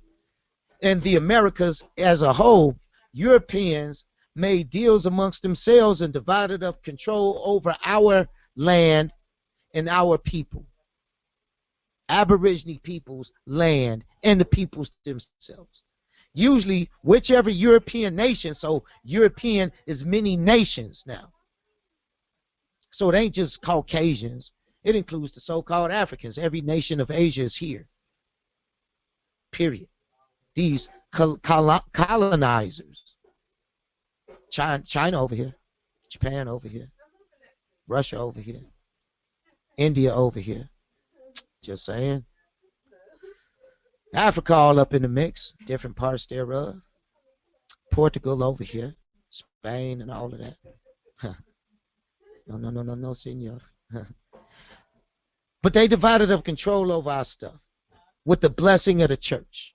This practice is now called the doctrine of discovery. See, the Christian church, religion and all. So, equity. Equity can be confused with equality, but equality means each person gets the same treatment or the same amount of something. Equality involves systematically dividing something into equal parts. That's what equality is. We ain't talking equality. We talking equity. See, equity, on the other hand, recognizes that not everyone has the same needs. Equity is about justice, see, and fair process that leads to an equitable outcome. It takes into account the injustices of the past and how they have placed some in positions of privilege, while others face significant barriers to achieving our well-being. See, they know this stuff. Equity means you take something from me, not only do you have to return it, you got to compensate for, the inconvenience of taking it in the first place. That's what equity is. So these are what I discuss a lot because we need to understand what our rights are. So this is a teacher's guide to implement these lesson plans in schools, to our people everywhere, to educate in the courtrooms, to educate in the jailhouses, to educate the police, the mayors, the senators, the governors, and everywhere you stand, every store you go to, everywhere you at, and it's your duty to stand up and be like, I ain't got to pay tax. I'm an Aborigine of this land. Experiment with it in your own life and be solid and secure. And understand that you're Indian, not taxed. Show them House Congress Resolution 331 highlighted. Bring you a copy of Bouvier's dictionary, that section on the Indian. Highlight and copy that. Put on the same piece of paper maybe the quote from Noah Webster's 1828 dictionary, what an American is. Put an emblem of America and carry some papers with you when you say it and be like, I ain't got to pay tax. Have a conversation and watch what happens. That's all I'm going to say. Understand you got the power. Understand you need to find a voice. But understand you can experiment with your own life. If you don't get it, run an experiment. Don't have do the experiment. All the way experiment. Learn it, carry some stuff, and go ahead and apply it and watch what happens. Let me know your experience with that. But here it is right here. So when we assert ourselves and know our rights, it's a different ball game. And no one can say it's not true, because whoever says it's not true requires proof and evidence of the not true statement from some type of people who may be saying it's not true. Like, does the United Nations say it's not true? The United States government say it's not true? Who's saying it's not true? Because right now I'm showing a lot of evidence that says it's very much true. So I don't know what that is. Tons of statutes, codes, and policies about what's going on, even in their own situation. So it states that indigenous peoples, or the Aboriginal peoples, and I'm going to replace words and I'm going to read it how it makes us feel good. So I'm going to paraphrase this. Says the American Declaration on the Rights of Indigenous Peoples apply to the Aborigine people of America. Self-identification as who we are as Aborigines is a fundamental criteria for determining who this declaration applies. See, if you don't acknowledge who you are and return back to your heritage, if you can consistently renounce your heritage, renounce your tribal rules, so to speak, and continue to be U.S. citizen, this don't apply to you. It just don't apply. It cannot apply. It cannot apply to anyone who don't know the language. It just doesn't apply. Even though it does apply, you ain't worked out how to work it yet, so it don't apply. And the states shall respect the right of such self-identification as who we are, whether it's individually or collectively, in keeping with the practices and institution of our Aborigine people. So hence that's code word. You better have your own government to back it up. You need to have constitutions and all that stuff. And if you ain't got it, you can't play this game yet. You're still learning or figuring it out, but they got something for you. You ain't gonna like it. So this ain't for people to get over on people, to make money off of people or nothing like that. This is serious stuff we're talking about. And yes, there are a ton of agents out there to send people down the rabbit hole, and then they get all thrown in jail and stuff, and you got some good, otherwise good, noble warriors locked up in jail when they should be doing their thing out here the correct way. But they catch them brilliant minds up in the garbage, and then they go get locked away in jail, locking all the brilliant minds up. Can y'all dig it? You can dig it. Article 2 states the states, they got to recognize and respect in all of our ways and character of our people, because we are an integral part of our societies. Article 3 states that our people have the right to self-determination, and by virtue of that right, we freely determine our political status freely, meaning you could choose to be they shit if you want to. That means you could freely give up your rights if you want to, freely. Remember the term freely right there. Freely determined. So every time you go and sign up as an African American, filling out one of their forms, they things, and don't correct yourself or have your own documents to go to battle with them documents, then shoot, you give up that right. You freely waive that right. You freely give up your political status, and thus instantly falling under the status of the state, regardless of what your mouth saying. Period. Young folk got it bad with the mouth, and bad on poor on delivery and performance. And I ain't that old. Young in the mind, that is. Minority and all. Not solvent in the law, you might say. But since we freely determine our political status, remember, you got to have something that says you and a whole bunch of other people just like you, this is how we do our thing. And we freely pursue our economic, meaning we ain't got to deal with their stuff. We do our own stuff. Economic mean management of land or a household. It don't mean money. I'm going to say it again. It don't mean money. Anybody think economic mean money is sadly mistaken. Economic mean management of a household. To be frugal. Frugal. It don't mean spend. It means don't spend. When you get an economic car or economy car, it ain't a Cadillac or a Maserati. Can you dig it? So economic don't mean money. That's what they come to mean, but economic, management of the land and resources. Right now, we ain't managing the land and resources. They are. We have the right to pursue our own social and all that implies. Our own cultural development. There go those systems again.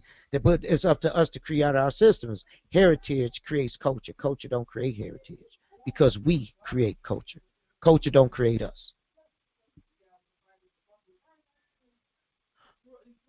We got the full effect and observance of human rights as well as recognized in the Charter of the United Nations and the Charter, here it is, and the Charter of the Organization of American States and international human rights law. So every way internationally we can be protected, we are. But if you don't call yourself an Aborigine or you don't think the language is good enough, then you might suffer a whole bunch of bull crap because there's only some magic words. And all keys, if you apply the right code, or you cut it right, or you input the right coordinates, or whatever the case is, the lock is going to open.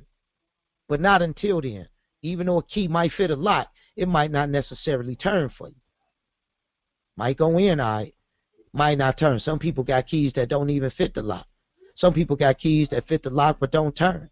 But only if you got the right key and it go in and it fit the lock and the tumblers hit the right position, you could turn it into the door. And some doors got many locks with many different keys. Can y'all dig it?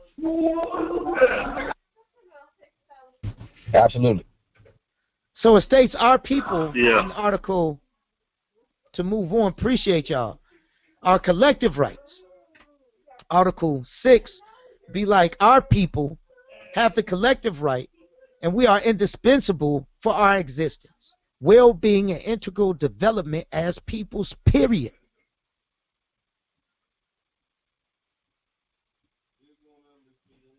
In this regard, states recognize and respect the right of our people to our collective action. is what we're doing as the Iroquois Confederacy of Aboriginal American people. Exactly like we talked about in these meetings with these people. This is what you're reading right now. To our juridical, our social, our political, our economic systems or institutions, to our own cultures, to profess and practice our spiritual beliefs, to use our own tongues and languages, and to our lands, territories, and resources. These are our rights, if you want them. This is what you got waiting for you when you come home, whenever you feel like coming home. Mama say, go get the children, bring them home. So I'm going to get the children, letting y'all know, come on home. And it's cool if you ain't one of our children. Y'all just go to y'all home. And when everybody clean up the party, then y'all could go home. And then maybe we can have company later after mom and dad decides we done behave good enough and we learned some stuff and we grew up a little bit to respect our house, our resources, territories, lands, etc. For those of us who are already doing it, the states, they shall promote, and we are ensuring, because it says with the full and effective participation of our people, and we are engaged currently in this, all of this aspects of it right here. So we can have a harmonious existence. So they can honor and acknowledge our rights and our systems. So they can understand better how we do business on our land so they ain't stepping on our toes. So you can stay in your house and not get kicked out because somebody's saying they own it, which they don't. So you don't have to pay taxes and deal with those burdens. So you can move about your land without their licenses, tags, plates, etc. So you can move about the world without their passport.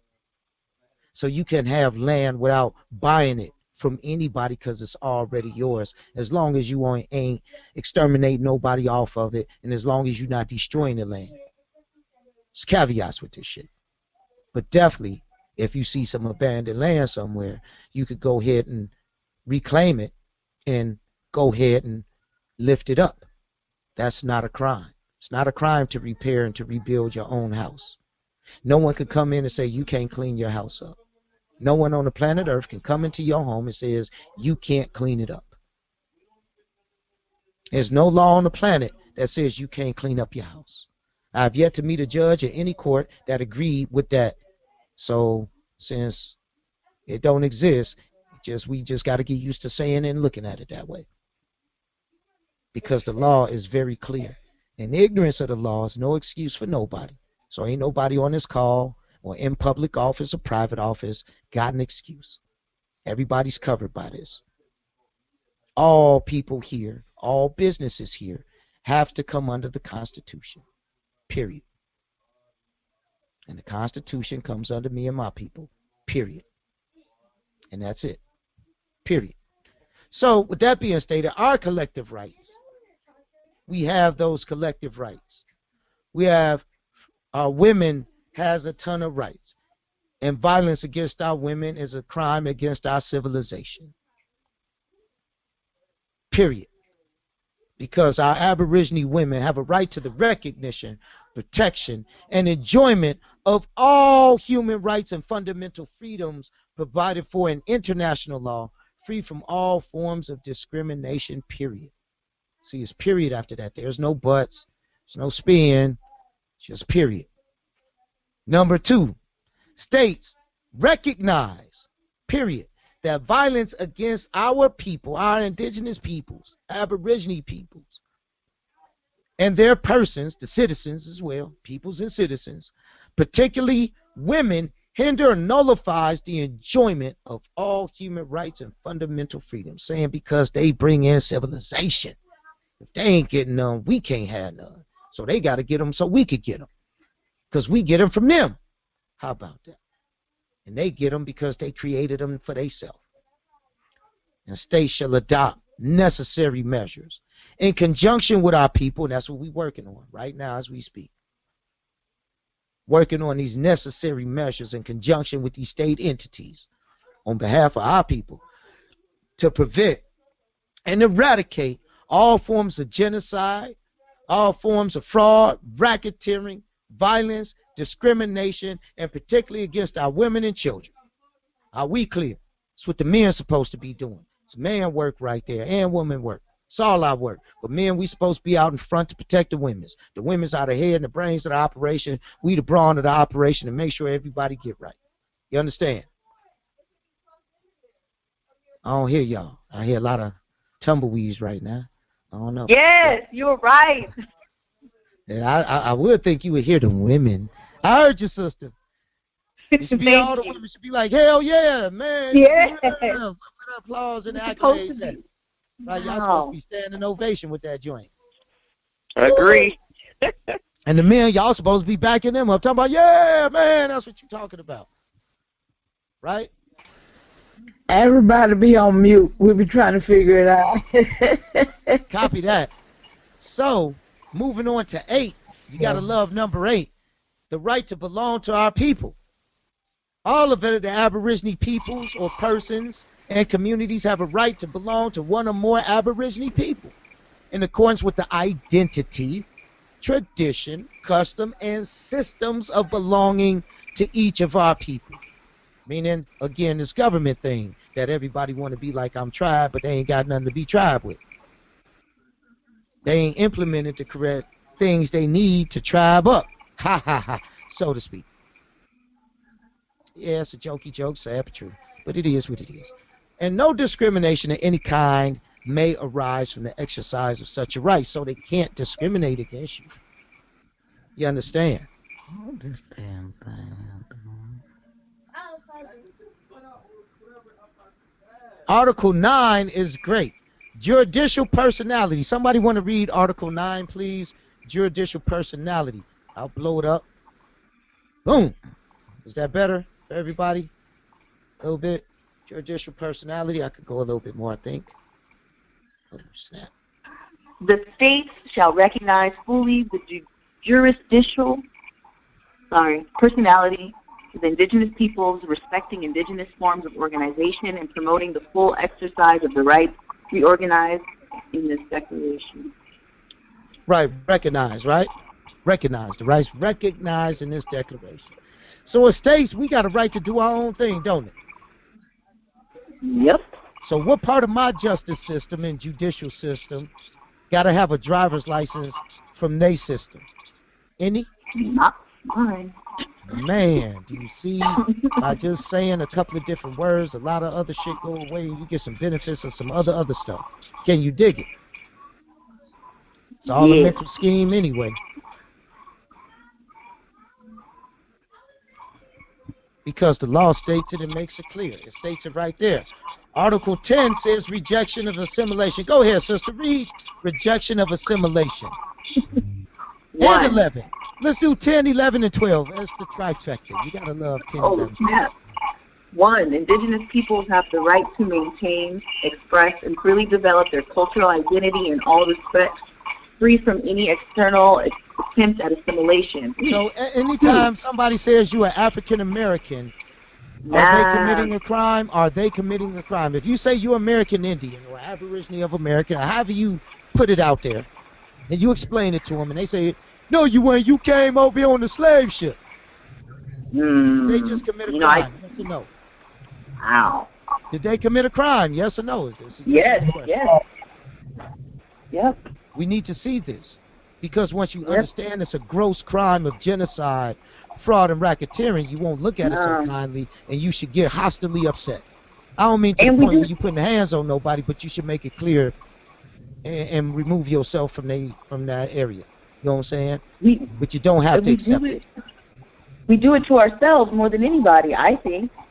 We do, but a lot of our people don't know, and a lot of even more of our people may be agents. So there's that element.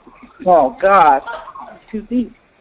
A lot of people do stuff for money, like Steve Harvey, right? Just saying. Yeah. Okay, then. That's some coon-ass nigga shit. Talking about it's about money. It ain't about black and white. It's about the money. I was like, nigga, who you think print the money? The white man print the money, so it is about being white and black and money. Because the money is the chokehold or the collar that binds you to slavery. So anyway, that being said, but we got free from any external assimilation to include the money systems, correct? All of that stuff, right? School, all of that. Okay. 2, what's 2? 2, the state shall not carry out, adopt, support, or favor any policy to assimilate the indigenous peoples or to destroy their culture. So they can't force nobody to go to any of their schools. Do you understand? Oh my gosh. Oh no. They can't force none of our people to pay to live on our own land. Do you understand? Oh my God. They can't say you got to have a driver's license to just operate an automobile on your own land. Do you understand? Yep. Oh, it's a whole different world than where you come from. Eyeballs opening up and seeing what's the difference now. Article 11, let's go. And states shall not carry out. It's right there. This is black and white, y'all reading. This ain't nothing fake, y'all reading. It's right there from the right there. There's the website www.narf.org, WordPress, etc. So so forth. You can download a copy of this from the OES themselves and from the United Nations.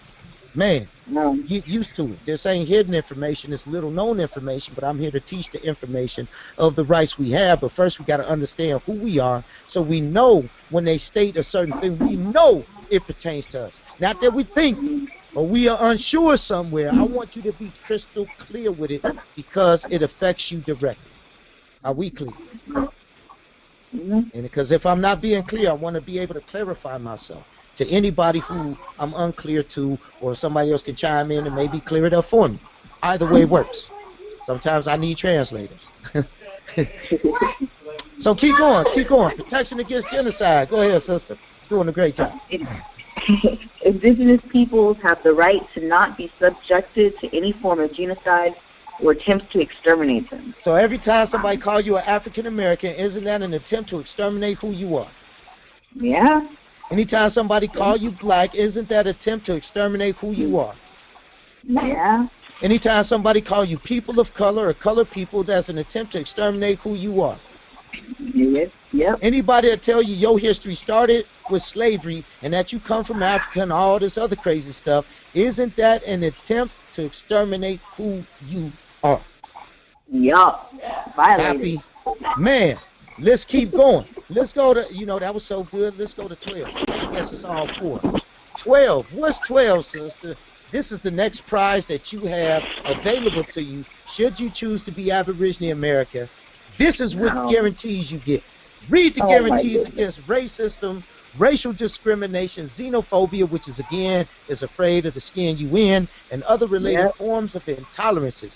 Read prize number 12 that you have should you choose, and anybody else, to be an Aboriginal American and come home. This is some protections you got.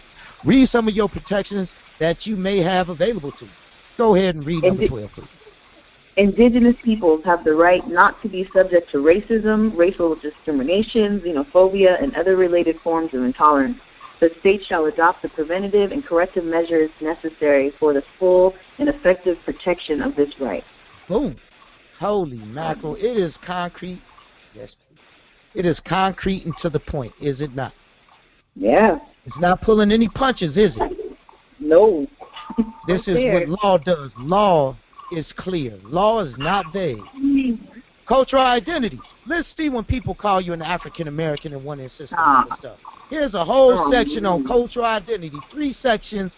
Let's go ahead and read 13 extra large in the house. 13 extra large. Cultural identity. Go ahead, sister. Read what could be that your rights. My rights as an Aborigine, but when everybody else embrace that, then it can be your rights too. But until then, good luck with that. But definitely, we're learning about it today, and I can help you out with it. We do have paperwork that everybody can have once you learn a certain way. We just don't give it to everybody. We just don't give dossiers. This ain't like the DMV where you pay some money and you get some stuff. It ain't that. It's where you got to learn about some stuff, and then we can barter and trade for it, and then you can have it, and then you continue to exercise it and study it. It's not something you get as a pill or a silver bullet to cure all your woes, and I can't live your life. So we're here to build up our mind strength, our intellect, so we can live our life and we can defend it together, because both of us can do a better job defending your life and mine than we can do as individuals. Correct? It's better to work as a group protecting the group than as an individual just covering your own ass, because you can only do so much, correct? Right, right. That being said, what is our right to cultural identity and integrity? And like peanut butter and jelly. So they both go together. Can't have one without the other. Let's go, sister. Read these sections. Number one, indigenous peoples have the right to their own cultural identity and integrity and to their cultural heritage. Heritage, both tangible and intangible, including historic and ancestral heritage, and to the protection, preservation, maintenance, and development of that cultural heritage for the collective continuity and that of their members, and so as to transmit that heritage to future generations. Don't say nothing about culture. Culture dropped off. Culture dropped off in the beginning. Culture could not go to race. It dropped down to heritage, to future generations. You understand? Wow. Heritage is far superior than culture because it's heritage that creates culture. Culture do not create heritage. Period. Don't get it twisted. I'm untwisting it for everybody. It can stay curly, but twist, we ain't gonna get it twisted. Keep it curly. Can you dig it? So, is it clear? So, since I have the supreme right to do it, everybody else comes in second, don't they? Yeah. And it ain't my fault that you don't understand the law, because ignorance of the law is no what? Excuse, is it? Especially from those who are deemed to know law, such as police and judges and all of these people, correct? Yeah. Hello, excuse me, can you hear me? Yes, now I can. What's going on, sister? How you feel? Hey, Chief Kota, it's not showing up on YouTube. We couldn't see what you was reading. We can hear you, but we couldn't see it. Sorry. Thank you for calling in, though. This Raina, by the way. What's going on, Raina? How you feel? So what I'm reading is good. That's fantastic. So you can look it up on Google search. You can Google search this exact thing, American Declaration on the Rights of Indigenous Peoples. Okay. And you can get that from narf.org. That's the exact document I'm reading from. But there's a couple of different ones. One is in full color, and that's cool too. Slightly different language, but cool too. They're both valid in all languages. All of the texts are valid. Just to let you know, they're all good. So however you want to work it. One is worded for teenagers. This is more like the adult version. They got a teen version, and they got a child version, like like middle school type version. And then they got a kindergarten version with giraffes and stuff on it. It's pretty cool. It's got animals and stuff on it, but it breaks down the rights in 3 different formats: one for the adult level, one for the intermediate level, and then one for the child level. And you can download all 3. But I'm reading under Article 13, Right to Cultural Identity and Integrity, in the American Declaration on the Rights of Indigenous People, passed on June something of 2016. June 15th, I think. Something like that. Don't hold me to that, but it's at the beginning of the document. So hopefully that helps, and if you could download that or pull that up on Google, then you can follow along, and everybody in YouTube can follow along. I don't know what the problem is with YouTube. That's outside of my control. Did you say NRA? NARF.org. Okay, NARF. NARF. Yeah. Okay, gotcha. It's the NARF.org WordPress, and that's the exact document. It'll say PDF or something like that at the end of it, and you click on that, it'll open up in your browser as a PDF, and then you can download it from that point. But if you just want to open it up and read it in your browser, it'll do that. Scroll down to Article 13. Section 1 is what we just got done reading. We're going to move on to Section 2. Okay. But to break down Section 1 real quick, to reiterate what the sister read, says, us as people, our Aborigine, indigenous people. Aborigine, indigenous mean Aborigine, so I'm going to replace indigenous with Aborigines to help us get it. Or I'm going to simply say our people. How about that? Our people have the right to our own cultural identity and integrity, and to our cultural heritage, comma, both tangible and intangible, comma, meaning whether you can see it or can't see it, it don't matter. It's all me, including historic and ancestral heritage. So now historic heritage which is different but hand in hand with ancestral heritage, prehistory heritage, and the protection, comma, preservation, comma, maintenance, comma, and development of our cultural heritage for our collective continuity, meaning keep the bloodline going, keep the lineage going, keep it so that it remains unbroken, and that of our members so as to transmit that ancestral heritage to our future generations. Keep it going, right? Go ahead, sister. Number 2. That's on you. States shall provide redress through effective mechanisms, which may include restitution developed in conjunction with indigenous peoples with respect to their cultural, intellectual, religious, and spiritual property taken without their free, prior, and informed consent or in violation of their laws, traditions, and customs. Boom. So you got to have laws to be a government. So you got to have this law thing. A lot of people just come on there and be talking and stuff, but they ain't got law to first, right? They ain't got no substance right there. So I ain't banging on nobody for not having substance. I'm banging on you for not having substance. Yeah, I said that. Yeah, I am banging on you for not having substance. You should have substance, or else you just leading yourself and others down, into a catastrophe. And if that's your plan, I'm doubly banging on you. Everybody get a pass who don't know this stuff, but now once you know it, what's the excuse? Because you're reading the law. You can't be like, the law ain't nothing, it don't mean nothing. No, that's you saying it don't mean nothing. That's you putting that poison out there, because it means everything. That's the problem with our people now.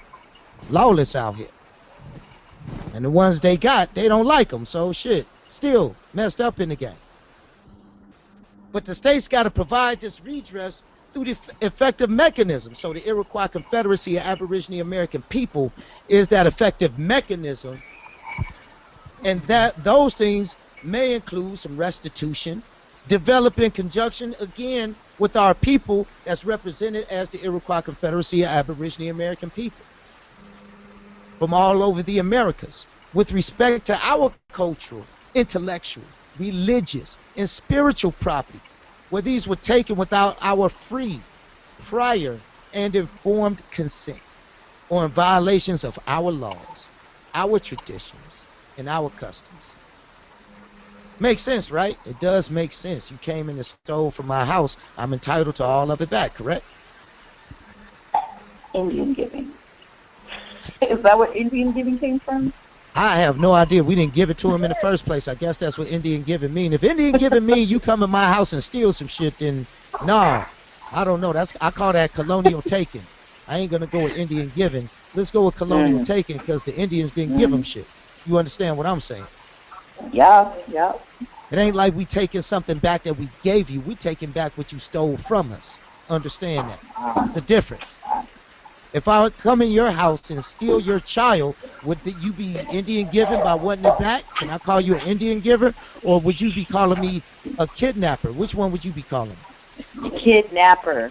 Okay, then let's be done with the Indian giving shit. Like, let's just drop that whole concept right there. Don't ever say that again in life. At least not never. Yeah, never, ever, ever. Call it colonization theft. That's what you call it. Say colonial theft. That's what we're going to call it. Colonial theft. There you go. Yep. That's what that is. Colonial theft. And we just get back our stuff. So, because those things were taken without our free, prior, and informed consent. Nobody asked you to take your land. Nobody asked you, did you want to pay taxes? Nobody asked you if you wanted a birth certificate or a social security card to drive. Nobody asked you for this stuff. Right. They convinced you that you needed it, didn't they? You didn't ask for it. So all of that is in violation of our laws, traditions, and customs. Which leads us into 3. What does 3 state? Our people got the right to do. Say our people. Read it from our people. A personal perspective. So bring it personal. Don't be like them, those, and they. Read it us, our, mine, our people. Spice it up a bit. Our people have the right to the recognition and respect for our ways of life, worldviews, spirituality, uses and customs, norms and traditions, forms of social, economic, and political organization, forms of transmission of knowledge, institutions, practices, beliefs, values, dress, and languages, recognizing our interrelationship as elaborated in the Declaration. Holy smokes, that's a lot of stuff. I mean, you ain't never heard of so many gifts coming from heaven in your life, have you? Never in my entire life. Thank you. Thought of everything. Thank you, Ynga Kota, for shining this light with us. Thank you very much. You know what? I appreciate Thank you. it. I'm just kidding, y'all. This stuff been around since last year. What y'all talking about? 2016. It is new, and it's old. It's something that we've been working on for a while, and a lot of people put a lot of good time, effort into this, and a lot of tragedy around it and stuff like that. But here it is. So thank our ancestors. Thank the people who made this come alive. Thank those who are deserving of the thanks, who are doing the hard work, and as we all play our part, thank yourself. You understand? So, we thanking ourselves by reading this. So, systems of knowledge, language, and communication. So, this is a whole Christmas list of rights that we have. Education. Let's see what it says about education. So, knowledge and education. Well, let's go here. Knowledge, systems of knowledge, language, and communication. Since it affects everything. Go ahead, sister. Let's read this knowledge and communication and language thing that we got at our disposal that we have a right to express. Let's see.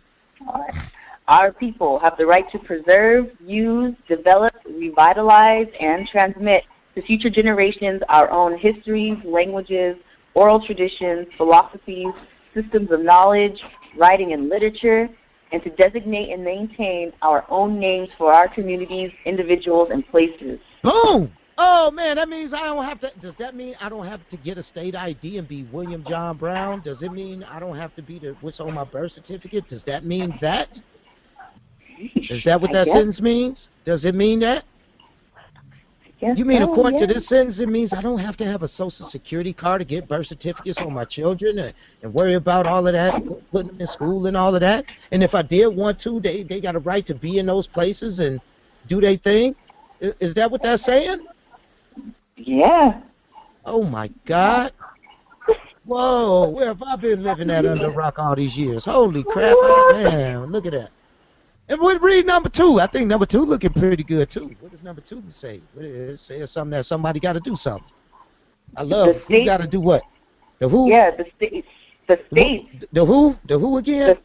The states. Man, like Michigan, Detroit, and all of that, it don't matter. The states, right? Just the states? Wow, man. Yeah. What they got to do? What these states got to do? They shall adopt adequate and effective measures to protect the exercise of this right with the full and effective participation of our people. No shit. Oh, my goodness gracious. Look at that. So if we're not fully participating, I guess we lose out on this. Yeah, go ahead, brother. The states here as in OAS? No, the states as in not only the OAS, but local states as well. It means every state in the word that it could be conceived. When it says the states as in OAS, it means the United States as well. So the United States as a whole got to adopt, so it trickles down. It's all states. You hear what I'm saying? So the state of Jamaica. So it means the state of Jamaica, the state of St. Lucia, the states that's in the OAS, and it also means the several states known as the United States of America. That's a tongue twister. I know that's a lot. But it means states in every conceivable way that you can create the term to be. It covers all states, just to be sure, according to the definitions for the contract. Okay. So, yes, it means the states is an OAS. Just to clarify one more time. When they say states, it means the states of the OAS to include Jamaica, Canada, Greenland, Chile. I got you. All of them. And the islands, yeah. And everything they contain. Those states within the states. So, they have to do that. What is number 3 state? Go ahead, sister. You're doing a fantastic job. Thank you. Our people have the right to promote and develop all our systems and media of communication. Oh, that's Ty Data right there. Ty Data right there. Say that one more time. This Ty Data favorite part. Should be. We have the right to promote and develop all our systems and media of communication, including our own radio and television programs. and to have equal access to all other means of communication and information. Damn. The state Hold shall... on. Wait. Whoa. That means cell phone towers and everything. It does. Because it does. It really does. We building the team, but it does. It's already here. You ain't got to buy nothing. But keep going. Just keep going. The states shall take measures to promote the broadcast of radio and television programs in our indigenous languages, particularly in areas with an indigenous presence. The states shall support and facilitate the creation of our radio, and television stations, as well as other means of information and communication. Right, our. I always say our. It just makes it sound better. Claim it. It's yours. Don't claim it. Don't say it as if you white reading this or a colonist reading this, because that's who it's designed for to read it. It's designed so they can read it, so they can get it. You dig? Right. But when we're reading it, we make it personal because it's talking about us. You can't talk about yourself in the third person. At least you shouldn't. So let's read number 4. Go ahead.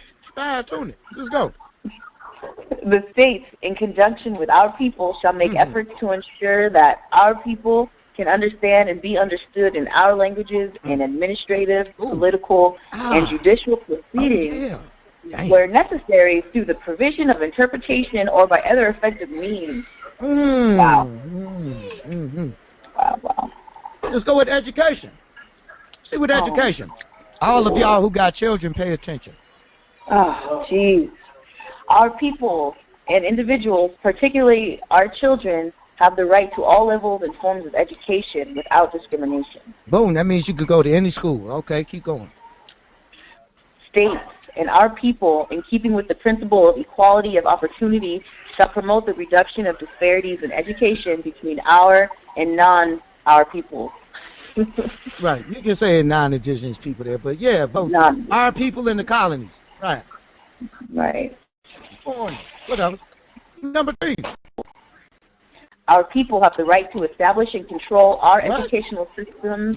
Establish and control our educational systems and institutions, providing education in our own languages in a manner appropriate to our cultural methods of teaching and learning. Damn, it says you ain't got to go to their asses for shit. Oh. I'm just breaking it down like Obama interpreter right real quick. Number 4, come on. In conjunction with our people, the state shall take effective measures to ensure that our people living outside our communities, particularly children, may have access to education in our own languages and cultures. Boom, and they don't even do that. So the school's got to conform to us. We don't conform to the school. That's what that means. Obama interpreter. I'm doing it like that. Number 5.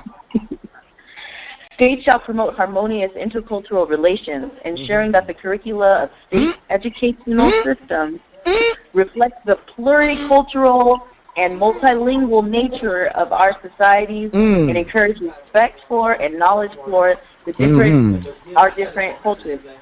States shall, in conjunction with our people, promote intercultural education that reflects the worldview, history, languages, knowledge, values, cultures, practices, and ways of life of our people. No shit. And they ain't doing it. So we got a right to come in like they're going gangbusters, be like, this is what y'all teaching right now. African American, yeah, y'all can still teach that to white people. We about to get real right now and have a face off. Wow. I implemented that at Northeastern Illinois University. Did you? We had a debate. African American against Aboriginal American. Went down. Really? Yep, the loser had to leave. Wow. I didn't lose. Wow. It was like you can't teach an oxymoron. Because there was a conflict at a point where it's like, well, we learning we from Africa on this side, and you teaching we ain't never from Africa. We don't know which one to believe. I was like, well, who's showing more proof? So it came down to the little debate session, showed the proof up, and the proof is undisputable. Like I'm showing the proof right now. Ain't nothing really different. Just go down the history, the lineage, the emblem of America, all of that stuff. Wow. The teachers and professors have to know. It's our duty to tell them. It's right here. It stays shall in conjunction with our people. So if we ain't doing our part, then we lose, correct? When the state shall, in conjunction with our people, right there. Yeah. We got to promote the intercultural education that reflects the worldview, etc., of our people, correct? Cannot say all of us from Africa. It's just not true. That is genocide. That's a circular conversation at that point. Genocide is genocide. You can't tell me I ain't from where I'm saying I'm from. You can't do it. No one could do it because that's genocide. We read that. That's assimilation. We read that. We got a right against that. So when the law say one thing and your mouth say something different, who am I supposed to believe, the law or your mouth at that point? Well, which one is it? The law, right? The law. Man. All right. So, with that being stated, number 6. States, in conjunction with our people, shall adopt necessary and effective measures to ensure the exercise and observance of these rights. That's called the Iroquois Confederacy, Aboriginal American people. That is the effective mechanisms to ensure we have full observance of all of our rights. Wow. Yeah, we doing all kind of aspects to this bad boy. Spirituality. Ooh, that's a good our one. Family. Spirituality. Yeah. It says our peoples have the right to exercise our own religion or spirituality. Does it say religion or spirituality? Spirituality. Right, which is different. Damn religion. Not right, the damn religion. So read the spirituality. Go ahead, sister. You said, ooh, go ahead, let's read. Our people have the right to freely exercise our own spirituality and beliefs, and by virtue of that right to practice, develop, transmit, and teach our traditions, customs, and ceremonies, and to carry them out in public and in private, individually and collectively. Mm-hmm. So, okay. No, none of our people shall be subject to pressures or impositions or any other type of coercive measures that impair or limit our right to freely exercise our indigenous spirituality and beliefs. Wow. Man! Wow. Number 3, let's keep going. Mm-hmm. And our people have the right to preserve, protect, and access our sacred sites, including our burial grounds, to use and control our sacred objects, relics, and to recover their human remains. Our human remains. Yes. Keep going. States, in conjunction with our people, shall adopt effective measures to promote respect for our spirituality and beliefs and to protect the integrity of the symbols, practices, ceremonies, expressions, and spiritual protocols of our people in accordance with international law. Boom! So they can't violate none of this stuff, can they? Holy mackerel. No. I guess you could call this the whole... This is what everybody attempted to do, all the so-called Negro leaders. But that's what you get with Negro leaders. You get Negro stuff. You do get Negro stuff because Negro's still struggling for shit right now. So definitely since... I mean, that ain't to say we ain't had our struggles, man. We still facing genocide. But definitely that is to say people acknowledge who we are as Aboriginal people, isn't it? It is to say it's not a myth, isn't it? It is to say anybody saying Aboriginal people don't exist in America is a bold-faced lie, aren't they? Right, 100%. And they are committing genocide, aren't they? Yes. Johnson and everybody else who might beg to differ. But that's what they do. I ain't into debating the idiots, but definitely that's what they do. Pan-Africanism and all that stuff. Dang. So let's read about our lineage. I don't like the word family personally, but it's agreed upon term, so it is what it is. But I like to substitute family with lineage. So we can substitute Kota, I'll family catch you with next week, okay? All right, bruh. Yeah, for those, Yeah, appreciate everybody for sticking around. For those of you who are going to stick around, we're going to keep going as long as people got some energy. But feel free to come and go as you please. This is our class. This is how we do it. If you still want to be enlightened, man, I'm going to keep going for anybody who wants to keep going down to the last drop or until I feel like dropping. Definitely, but here, pick my brain and we getting into it because this is good stuff. This is the stuff that we need to hear. This is reinforcement. This is upliftment. This is spiritual fortification right here. Would Wow. y'all agree with that? I 100% agree. Let's go. I'm new to this. Oh, that is my mother. I'm sorry, I just jumped in on this, but let's go. I'm trying to read this out. She's like, man, come on, whoa, why we stop the progress? All right, we ain't stopping no progress. Go ahead, sister. Let's get into it. Like I said, let's substitute family for lineage. Family means servants and all of that. But in this, family don't mean servants. I just don't want to get in the habit of saying it. So for instructional purposes only, in Yes. reality, you state whatever the law states. That's in reality. Mm. Now, with that Mm. caveat being stated, for instructional purposes only, we're going to omit uh, family for lineage just because I want to put better vibrations in the air. Yes, family is the term that's agreed upon. So when you quoting this, don't say lineage, please say family, right? But for Right. this class purposes only, we're just going to say lineage just because we like the vibration and let's get used to lineage. So, lineage. Let's go to our lineage. So, our lineage is a natural and fundamental group unit of society. Our people have the right to preserve, maintain, and promote our own family system, or lineage system. States shall recognize, respect, and protect our various forms of lineage, in particular the extended lineage, as well as the forms of matrimonial union, affiliations, descent, and family lineage names. Sorry, lineal name? In all cases, lineal name. In all cases, gender and generational equity shall be recognized and respected. Boom. Maps out a lot of good stuff, don't it? Yeah. Let's go to number 2. This is important for all of you people with children. Everybody with children. Very important. Go ahead, sister. In matters relating to custody, adoption, severance of lineal ties, and related matters, the best interests of the child shall be the primary consideration.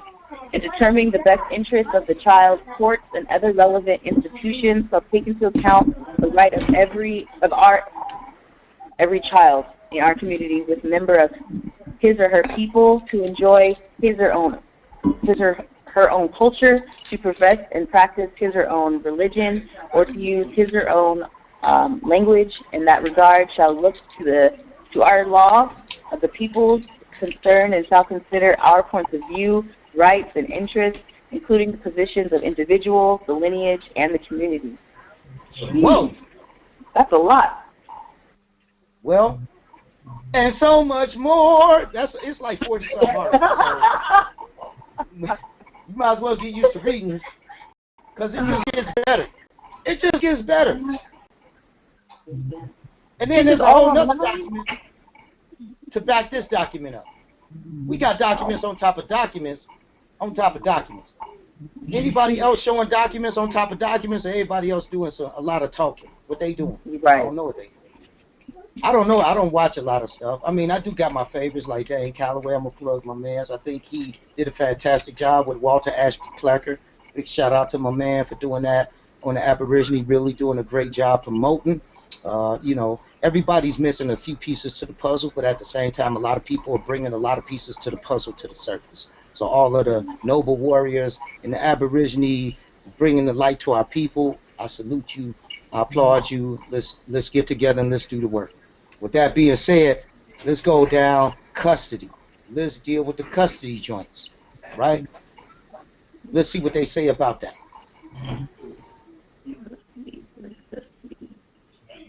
Number 2, in matters relating to custody.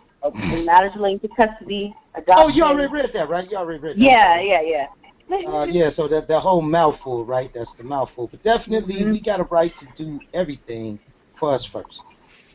Then when it comes to the health field, how many of our people are affected by the health field? All of them. Let's read what our rights are in the health field. And that includes birth certificates and all of that shit, right? Dang.